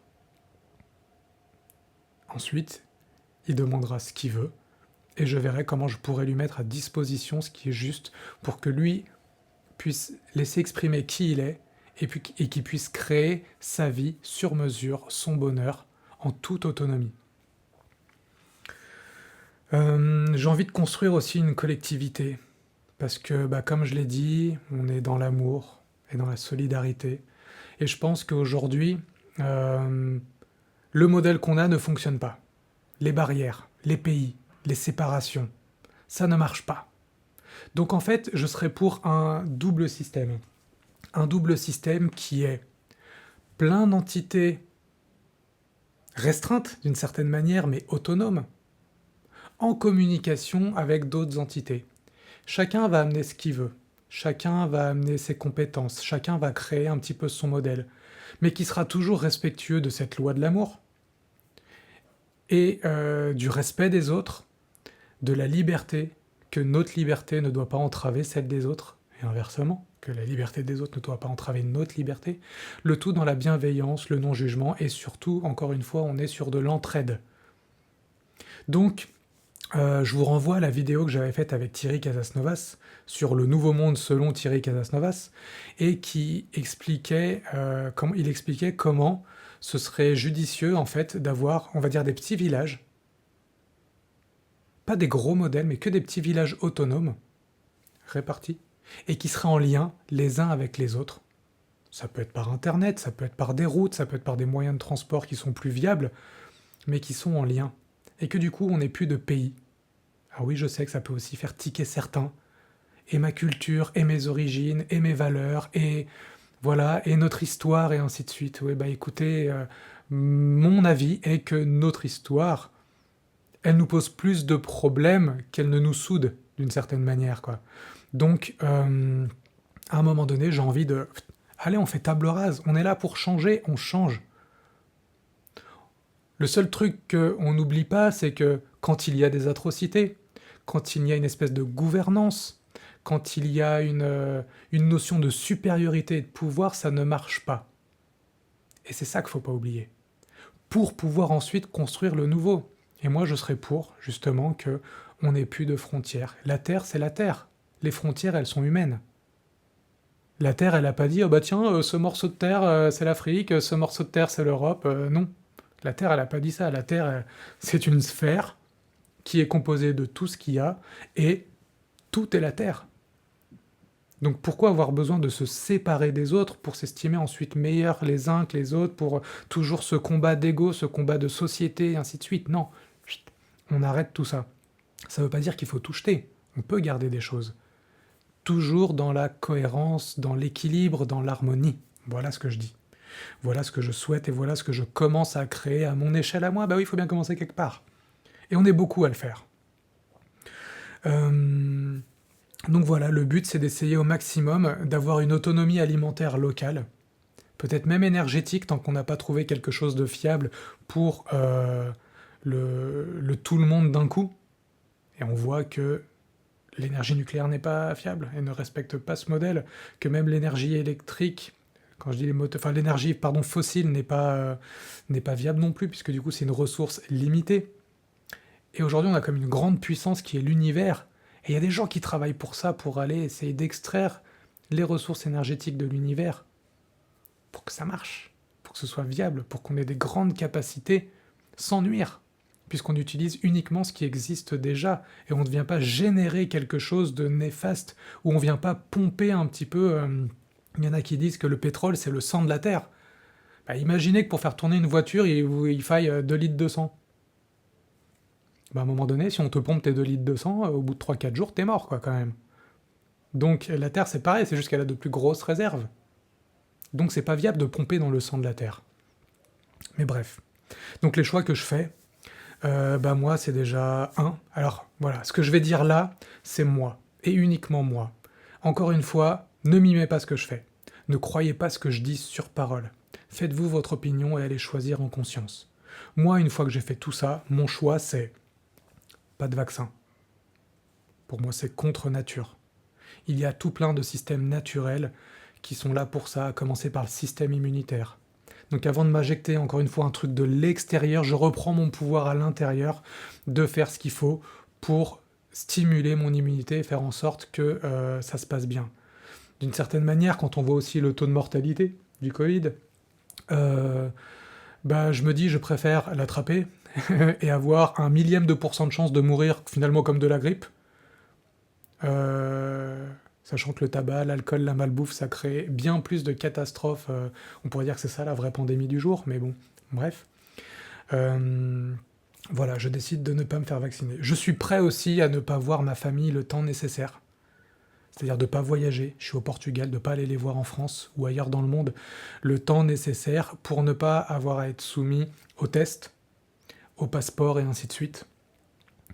Je suis prêt aussi à arrêter d'aller au restaurant, d'aller au cinéma, de jouer au tennis, de faire des choses comme ça, des activités collectives et de ce qu'on peut appeler de loisirs, pour ne pas être soumis à ces règles qui sont pour moi contraires à mes convictions et à ce qui serait juste de faire.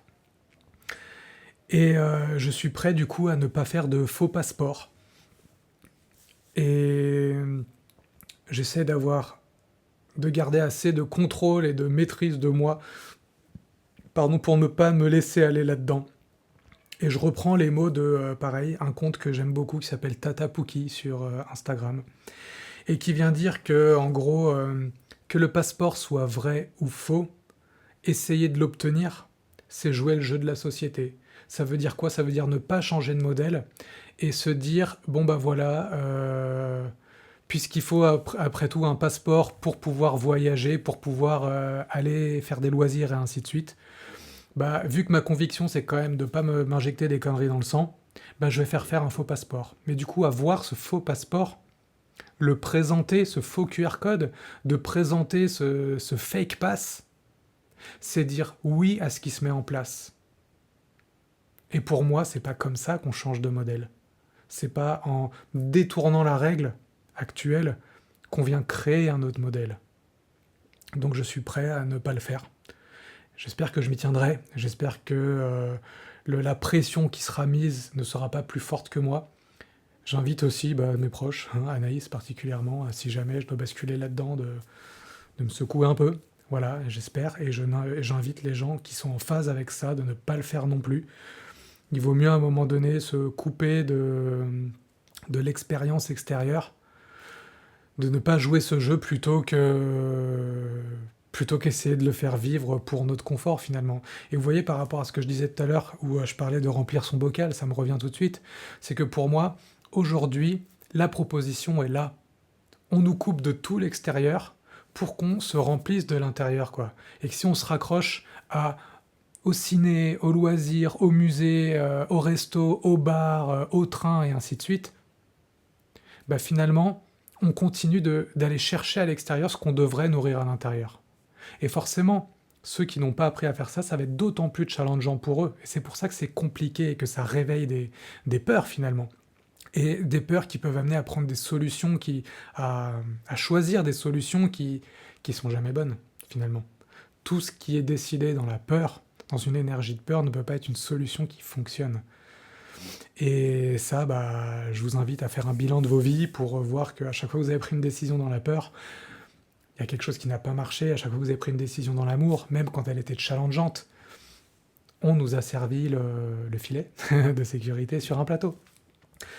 Donc voilà, et voilà, j'ai envie de construire de nouveaux modèles d'éducation.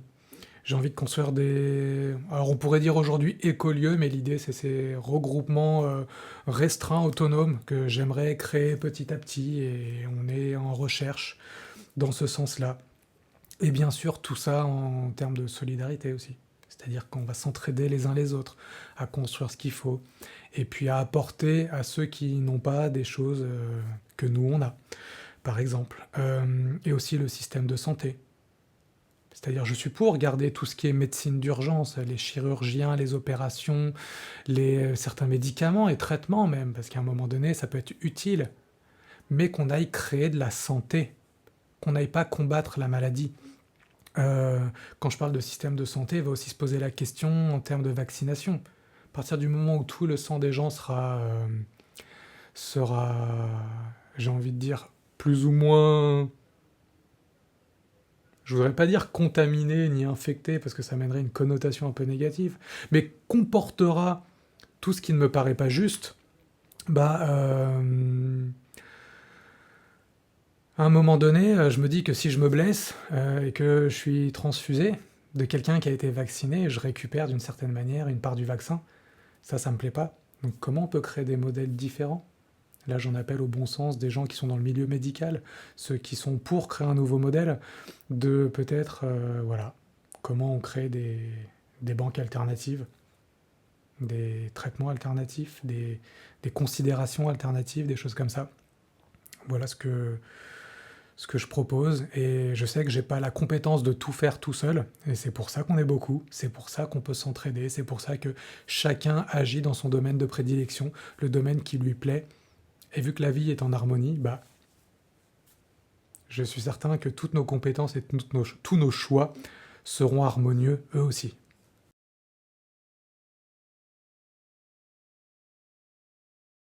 Alors quand je dis comment tenter de contourner l'obligation de se faire vacciner, je parle encore une fois en termes de urgence, quoi.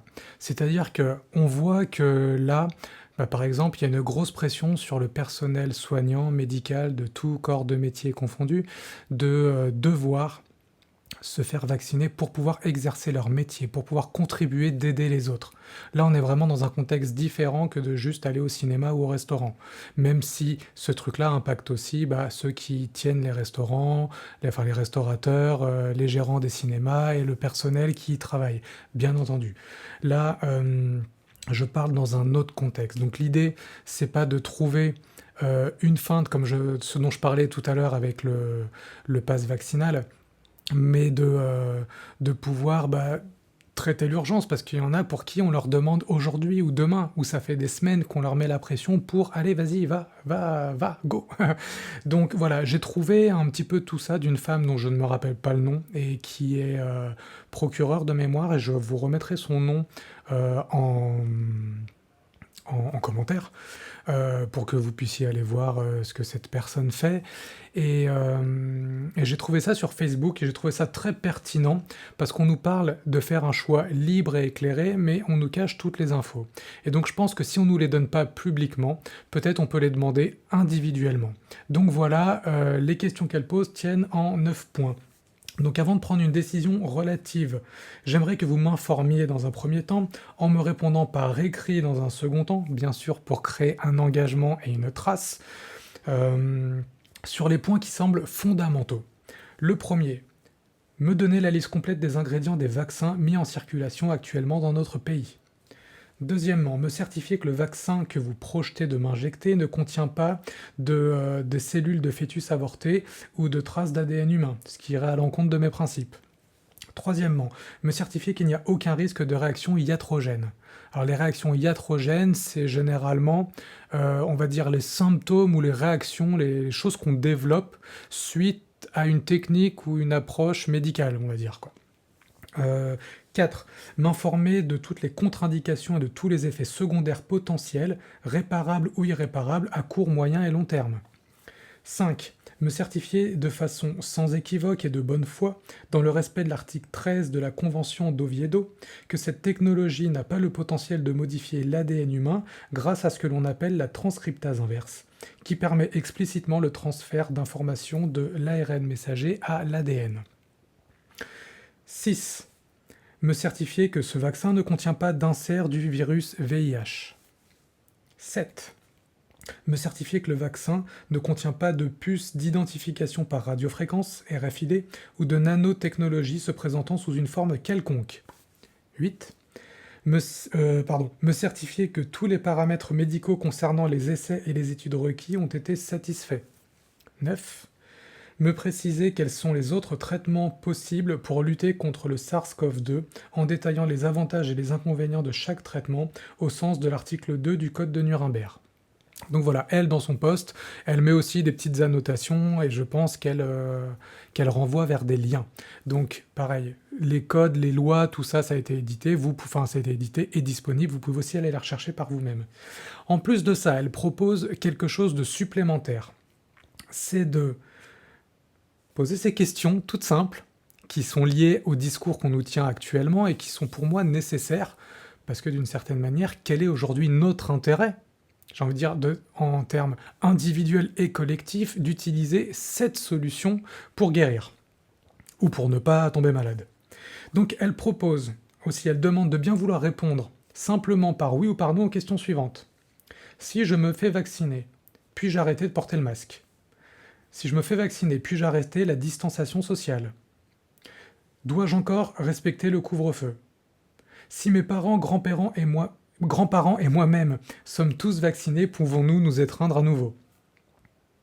Si je me fais vacciner, serais-je résistant à la Covid et ses nombreux variants et pour combien de temps ? Est-ce que j'éviterai les formes graves avec hospitalisation ainsi que la mort ? Est-ce que je serai contagieux encore pour les autres ?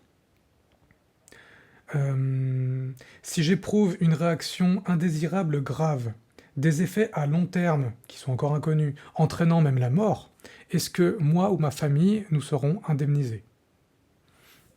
Donc ça, c'est important aussi à demander, puisque, comme je disais juste avant, aujourd'hui, on nous dit que la vaccination va nous sauver, mais d'une certaine manière, on entend aussi qu'on nous dit une fois vacciné, vous devrez porter le masque, une fois vacciné, vous serez obligé de vous tenir à distance des gens, même les gens vaccinés sont porteurs, même sains, entre guillemets, et donc du coup peuvent être contagieux pour les autres, et ainsi de suite. Sans parler de ce que j'avais déjà évoqué dans la vidéo précédente, d'il y a quelques jours, de la semaine dernière, où je partageais aussi mes connaissances en termes d'immunité et de comment se construit l'immunité, et du fait que le vaccin cible une souche particulière, mais affaiblit au niveau des variants. Et c'est ce qu'on voit avec la grippe au fur et à mesure. Donc bref, ça je vous renvoie à la vidéo précédente et à vos propres recherches. J'amènerai aussi une autre question d'une femme qui s'appelle Emma Cruzy, qui a fait une vidéo sur Instagram, pareil, je mettrai son nom dans les commentaires, et qui posait genre la question à 1 million d'euros. La question c'est celle-là. Je suis en bonne santé. Tout va bien. J'ai aucun problème. Je me fais vacciner. Je fais les X rappels nécessaires. Et je suis toujours en bonne santé après. Qu'est-ce qui me prouve, ou est-ce que vous pouvez me prouver, que c'est grâce à la vaccination, grâce à ce que vous m'avez injecté dans mon corps, que je suis toujours en bonne santé ? Parce que ça pose quand même la question de tous les gens qui sont sains, qui n'ont pas de malade, qui sont des malades asymptomatiques, ce qui, avant cette crise de Covid, on appelait ça des gens en bonne santé, finalement. Si t'as pas de symptômes, c'est qu'il n'y a pas de problème, en principe. Ou en tout cas, pas grave à ce point-là. Voilà. Et ça pose cette question, quand même, ça concerne 99,985, je crois, % des gens, en fait. C'est-à-dire, vu qu'il y a 0,005% de malades problématiques entraînant la mort, probablement. C'est-à-dire que tous les autres, donc les 99,995 autres pourcents, sont, eux, pas de problème. Et pourtant, on va aller matraquer. Donc voilà, moi, il y a cette question qui m'interroge aussi. Et c'était intéressant, je pense, d'aller explorer ça. Je garantis pas que ça va marcher, je garantis pas que c'est une source sûre et fiable, je ne garantis rien de tout ça. Par contre, ça me paraît à un moment donné nécessaire de poser ces questions et d'avoir ces réponses des entités qui s'engagent. Parce qu'on vient nous dire, ça pareil, j'en ai parlé dans la vidéo précédente, on nous avait dit le gouvernement n'est pas responsable s'il y a des effets secondaires, les labos non plus, ceux qui injectent, les médecins qui font les vaccins, ainsi de suite. Personne n'est responsable, par contre, le Pékin lambda qui n'y connaît rien, mais qui va se dire, bon bah moi je me fais pas vacciner, c'est lui qui va être responsable, c'est lui qu'on va envoyer au bûcher quand même. Hein. Donc ce serait intéressant qu'une entité se mouille un petit peu et aille nous assurer qu'il y aura plus de bénéfices que de risques. Ce qui est quand même le principe premier de la médecine. Premièrement, ne pas nuire. Donc il faut qu'il y ait un meilleur bénéfice que les risques engendrés à ne pas faire. Voilà ce que je dis.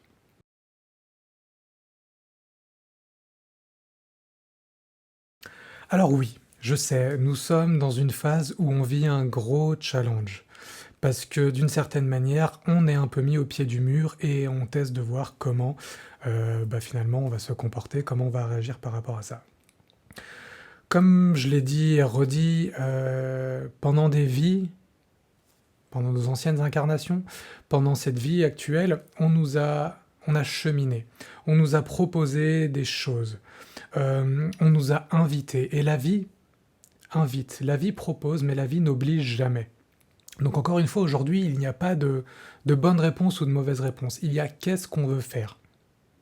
Mais on est dans une étape de gros changements où forcément les choix qu'on va faire, les décisions qu'on va prendre d'une certaine manière, ça nous titille quoi. Ça, c'est instable. C'est pas que c'est instable, mais c'est challengeant. Il y a quelque chose qui nous dit où est-ce qu'on va quoi. J'ai envie de dire, ça met un espèce de gros trac. J'allais dire un peu comme le comédien qui va monter sur scène ou comme quand on a envie de faire un truc.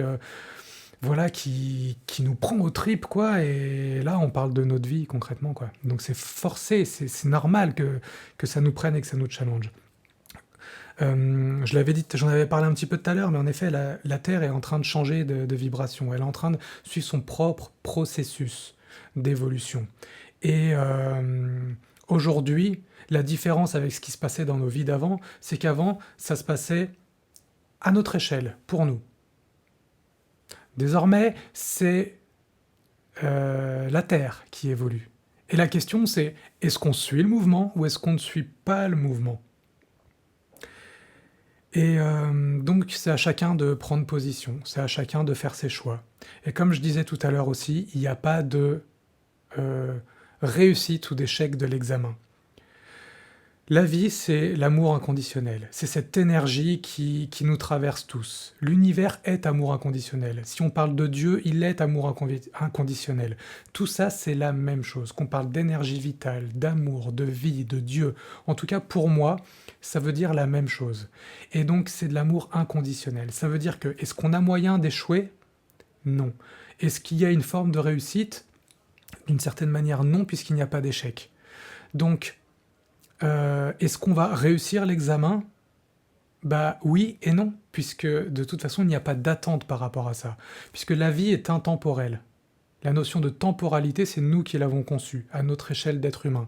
On naît, on meurt et on est tout rythmé par des années, par des jalons ou quels que soient les mots qui sont utilisés, qu'on soit dans la vie personnelle ou dans la vie d'entreprise. Ce temps donc, il existe à notre échelle, et on part du principe que la mort, c'est la fin. Mais à l'échelle de la vie, il n'y a pas de mort. Puisque la mort d'une entité, c'est que le commencement d'une autre. Quand une étoile meurt, ça crée un autre système. Quand une chenille meurt, elle crée un papillon. Quand nous, on va mourir, on va créer d'une certaine manière une autre énergie qui va nourrir la Terre d'une certaine manière et qui va créer autre chose. Donc finalement, si on sort de ce postulat que on a un temps limité et qu'on peut échouer quelque part, il n'y a pas de pression. C'est pour ça que là, je voudrais amener un petit peu de légèreté dans cette fin de vidéo. C'est, voilà, faisons des choses qui sont en notre âme et conscience, qui sont alignées avec nos choix, avec nos valeurs, avec nos convictions. J'invite à faire ces choix en accord avec l'amour qu'on a, en accord avec la bienveillance envers nous-mêmes, envers les autres, envers le respect de la vie et de tout ce qui se porte, de tout ce qui est, j'ai envie de dire. je perds un petit peu mes mots, et allons-y, puisque d'une certaine manière, heu, vu que tout est renouvellement permanent, la vie ne s'attend pas à ce qu'on réussisse dans cette vie-là. La vie nous propose une orientation. La vie va continuer de s'organiser partout, dans tout l'univers. Et donc, il n'y a pas de notion d'échec. Donc finalement, il n'y a pas de pression. Si on accepte la proposition, on ira probablement vivre une autre expérience en accord avec la Terre. Si on n'accepte pas cette proposition, il est fort probable que dans nos prochaines incarnations, on, on vive les mêmes expériences qu'aujourd'hui, ailleurs. Et c'est pas grave. Il n'y a pas de problème, il n'y a pas de jugement. Il n'y en a pas qui seront meilleurs que d'autres. Il y a juste des expériences différentes. Donc aujourd'hui, encore une fois, je répète, on est dans une proposition. Libre à nous de la suivre ou pas. Mais vu que chaque action entraîne une conséquence, il en va de notre responsabilité d'être en pleine conscience de ce choix et de l'assumer aussi d'une façon ou d'une autre. Et si on ne l'assume pas mentalement dans cette vie, on l'assumera très probablement au niveau karmique, dans d'autres vies. Donc, donc voilà. Ce que j'invite à faire aussi, c'est de ne pas attaquer ceux qui pensent différemment, puisque ceux qui pensent différemment ont juste une autre expérience et tirent d'autres conclusions, ont voulu aller chercher des choses ou pas, de manière, j'ai envie de dire, holistique, complète ou pas. Et ça, bah, c'est juste. Voilà. Encore une fois, personne ne ratera un examen. Personne ne va être jugé de quoi que ce soit. En tout cas, c'est pas moi qui le ferai. Seul vous êtes capable de vous juger. Après, c'est à vous de voir où est-ce que vous voulez aller. Moi, je vous invite à ne pas vous juger, puisque le but, c'est de construire en conscience, c'est d'avancer dans l'amour, dans la lumière. Et avant d'être dans la lumière, on était dans l'ombre. Avant d'être dans l'amour, on était dans la peur. Et aujourd'hui, on oscille encore entre ces deux aspects, ces deux polarités. Et c'est le principe aussi de notre expérience de vie. Donc voilà. Je vous propose d'accepter le challenge, de dire oui à ce que propose la vie et d'avancer, de construire du nouveau.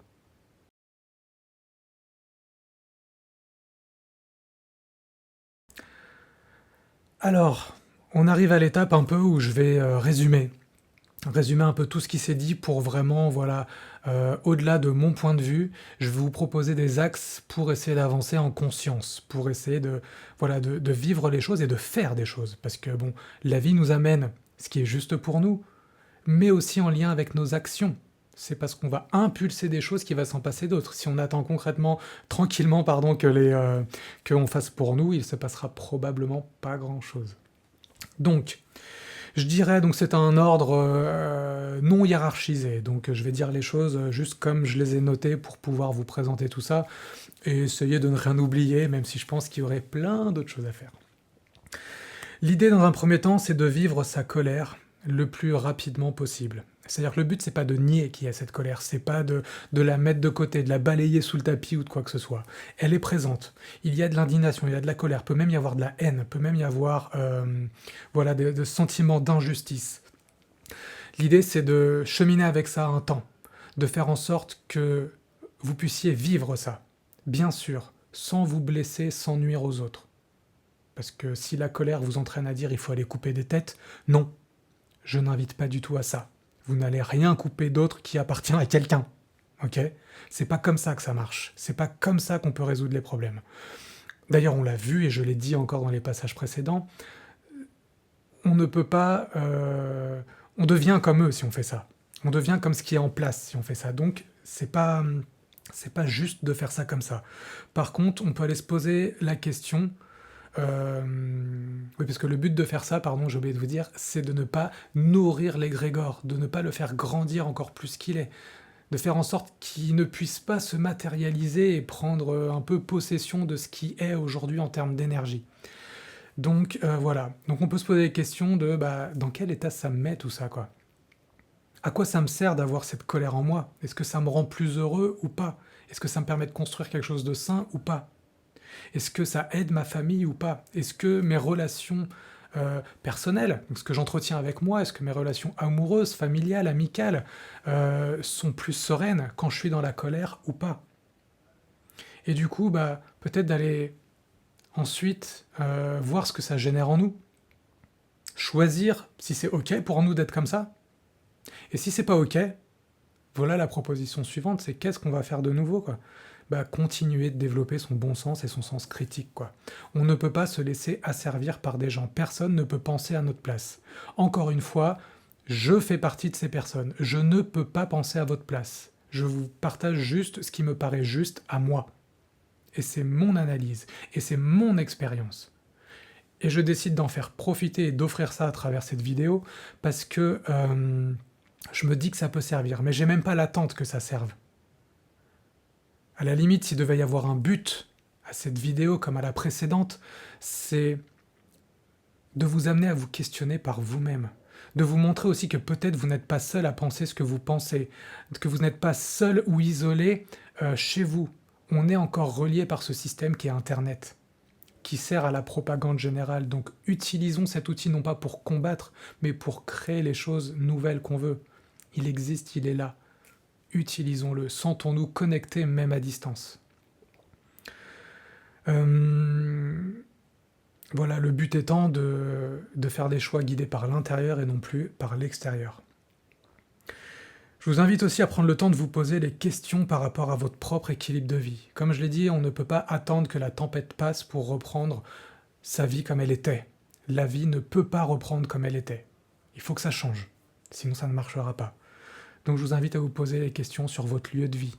Est-ce qu'il est cohérent avec vous? Sur votre métier, sur le sens de vos activités, qu'elles soient professionnelles ou personnelles, de vos rythmes de vie, du temps que vous avez à partager avec vos proches, du modèle éducatif que vous voulez donner à vos enfants, de votre rythme de vie, pour ne pas avoir cette sensation de ne jamais avoir le temps d'être et de vivre, parce que vous devez gagner votre vie à faire un boulot qui ne vous correspond pas pour le bien de ces instances qui essaient de nous manipuler, qui essayent de nous contraindre finalement, quoi.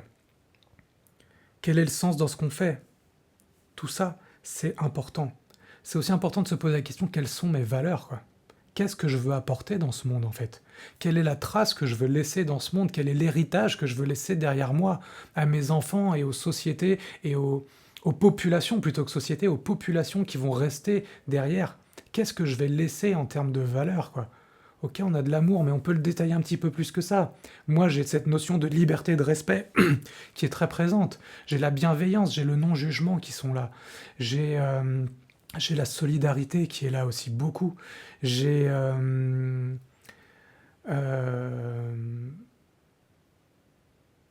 tout simplement, j'ai la joie de vivre et le bonheur. Et c'est ça qui compte vraiment pour moi aujourd'hui et ce que je construis. C'est la première étape sur laquelle je me suis lancé, c'est mon rythme de vie. C'est comment je vis ma vie avant de travailler pour la gagner, quoi. Et ça, à chacun de créer des choses. Et aujourd'hui, on a encore besoin de l'argent. Peut-être que demain, on n'aura plus besoin d'argent. Parce que l'argent, en vrai, n'est pas le problème. C'est l'utilisation qu'on en fait qui est le problème, qui est une condition à l'obtention de certaines choses. Si on, comme j'avais parlé, c'était ça aussi dans une vidéo, si aujourd'hui on remplace l'argent par des brocolis, eh ben ce sera qui aura le plus de brocolis? Qui va dominer le monde en ne distribuant pas ces brocolis?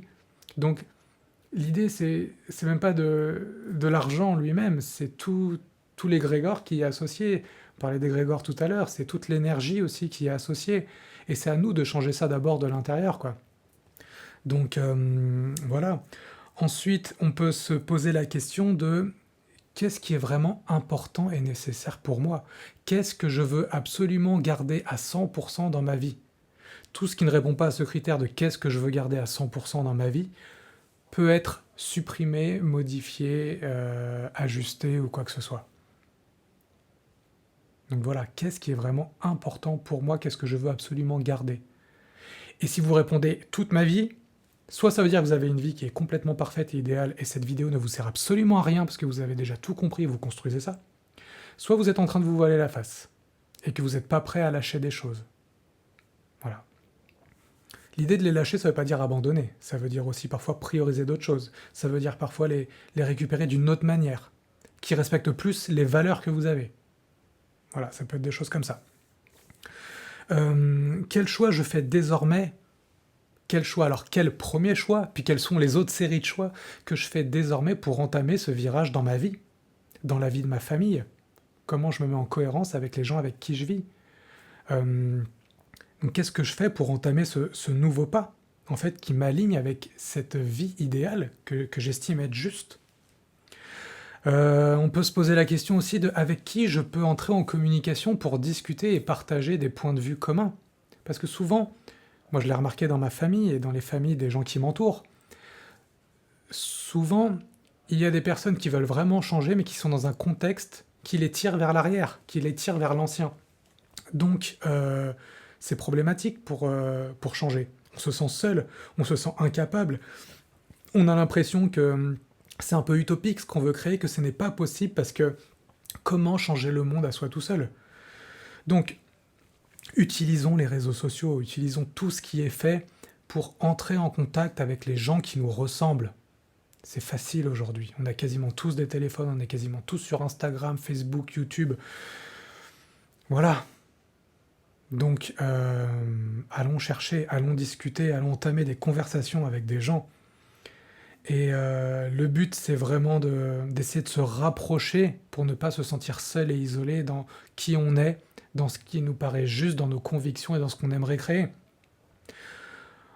D'une manière générale, je n'attends plus que l'on fasse à ma place. C'est ma responsabilité de vivre ma vie. C'est ma responsabilité de créer le nouveau. Et si je ne peux pas créer ça tout seul, c'est ma responsabilité d'aller chercher comment le faire d'abord à petite échelle, pour ensuite faire grandir cette échelle. Inspirez-vous des initiatives qui sont déjà présentes.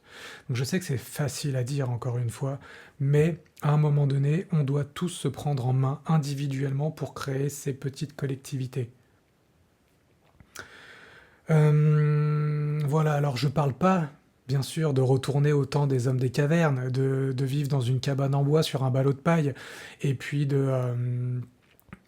comment ça s'appelle, d'être coupé du monde.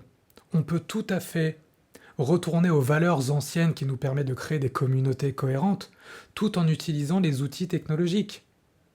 Créons les sociétés à notre image, les collectivités à notre image, pardon, pas les sociétés, mais les collectivités à notre image. Ce que j'entends par société, c'est société pyramidale, et pour moi ça ne marche pas, donc je veux pas amener cette notion de société, parce que c'est aussi j'ai envie de dire l'énergie, la croyance collective qui existe quand on parle de société, quoi. On parle de système pyramidal, que ce soit la société française ou la société Renault, là où je travaillait avant, ou quelle que soit la société, il y a un dirigeant qui descend les informations et les directives et ainsi de suite. Donc créons une collectivité où petite, dans un premier temps, ça peut être à une famille, ou à 2 familles, ou à 5 familles, pour peut-être grandir un petit peu plus après. Et puis chacun va travailler en cohérence. Les gens qui vont être beaucoup sur l'alimentation et l'autonomie alimentaire vont pouvoir aussi peut-être connecter avec des gens qui sont plutôt dans la création et la découverte de nouvelles technologies pour nous amener à quelque chose de plus cohérent. En matchant ensemble, ça marche. Dans notre corps, on a plein de cellules, on a plein d'organes.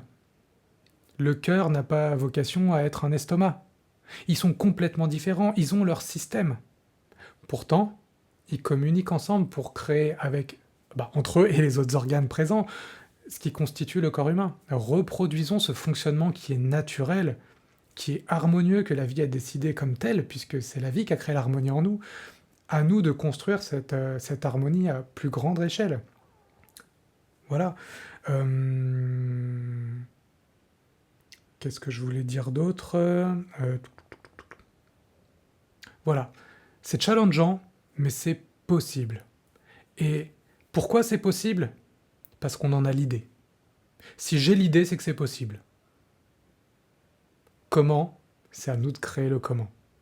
Mais si c'était pas possible, personne n'aurait l'idée. Donc il suffit d'une personne qui ait l'idée pour se rendre compte que finalement on est des dizaines, des centaines, voire des milliers, des millions à avoir l'idée. Donc c'est possible.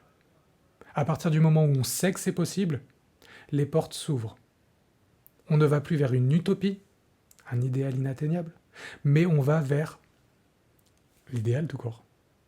Et on s'en rapproche petit à petit. Et l'idéal d'aujourd'hui ne sera pas l'idéal de demain. L'idéal de demain ne sera pas celui d'après-demain. L'idéal, comme la perfection, évolue à chaque instant.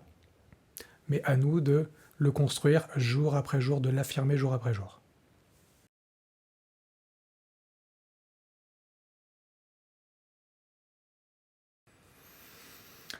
Alors oui, j'ai envie de terminer cette vidéo, de conclure cette vidéo par un message de paix et d'amour. J'ai dit des choses, j'ai des convictions et tout ça. Parfois, j'ai un petit peu aussi titillé des choses en parlant avec des images volontairement peut-être un petit peu provocantes. Je n'invite qu'à la paix et à l'amour. Je sais que on ne peut pas combattre le mal par le mal. Sinon, qu'est-ce qui reste? Le mal. Donc cette notion de œil pour œil, dent pour dent n'a aucun sens à mes yeux. Et je ne vous invite pas du tout à opter pour cette voie-là. Libre à vous de le faire si vous estimez que c'est juste, mais ce n'est pas ce que je vous invite à faire. Parce que ça n'a pas de sens. On a fait ça depuis des centaines, des milliers d'années, et on voit que ça ne marche pas. Donc c'est pas une voie qui est viable. L'ombre n'a jamais été chassée par l'ombre. Il n'y a que la lumière qui peut chasser l'ombre. Il n'y a que le soleil qui chasse la nuit. Donc, je vous invite à faire briller votre lumière qui est à l'intérieur de votre cœur. Cœur qui est alimenté par l'amour, comme tout le reste de votre être. Mais c'est par là que ça rentre et que ça sort, j'ai envie de dire. En tout cas, c'est comme ça que je l'imagine. Et grâce à cette lumière, l'ombre sera chassée naturellement. Je l'ai dit et je le redis dans cette vidéo, on ne combat pas un système en essayant de le faire tomber, en essayant de le détruire. On combat un système en créant un nouveau modèle qui rend l'ancien obsolète. En gros, on a un système qui est ombragé. On va pas à tout prix essayer de cacher l'ombre comme ça ou de la faire disparaître, lui taper dessus, lui cracher dessus. On va à côté et on fait grandir la lumière, ce qui fait que quand la lumière prendra beaucoup de place, l'ombre n'aura plus la place d'exister. C'est comme ça qu'on combat un système. Donc je vous invite vraiment à construire tout ça dans la paix, dans l'amour. On ne fait tomber aucune tête, on ne fait aucune guerre, on ne tape pas sur son voisin parce qu'il pense différemment de nous. Ça n'a aucun sens. Voilà. J'espère que cette vidéo vous aura plu, j'espère que ça vous aura apporté des choses, et si ça ne vous apporte rien, ça m'aura au moins, moi, fait plaisir de vous partager tout ça, parce qu'encore une fois, c'est un message qui sort du cœur, qui est en direction de la paix et de l'amour que je prône. Je vous embrasse.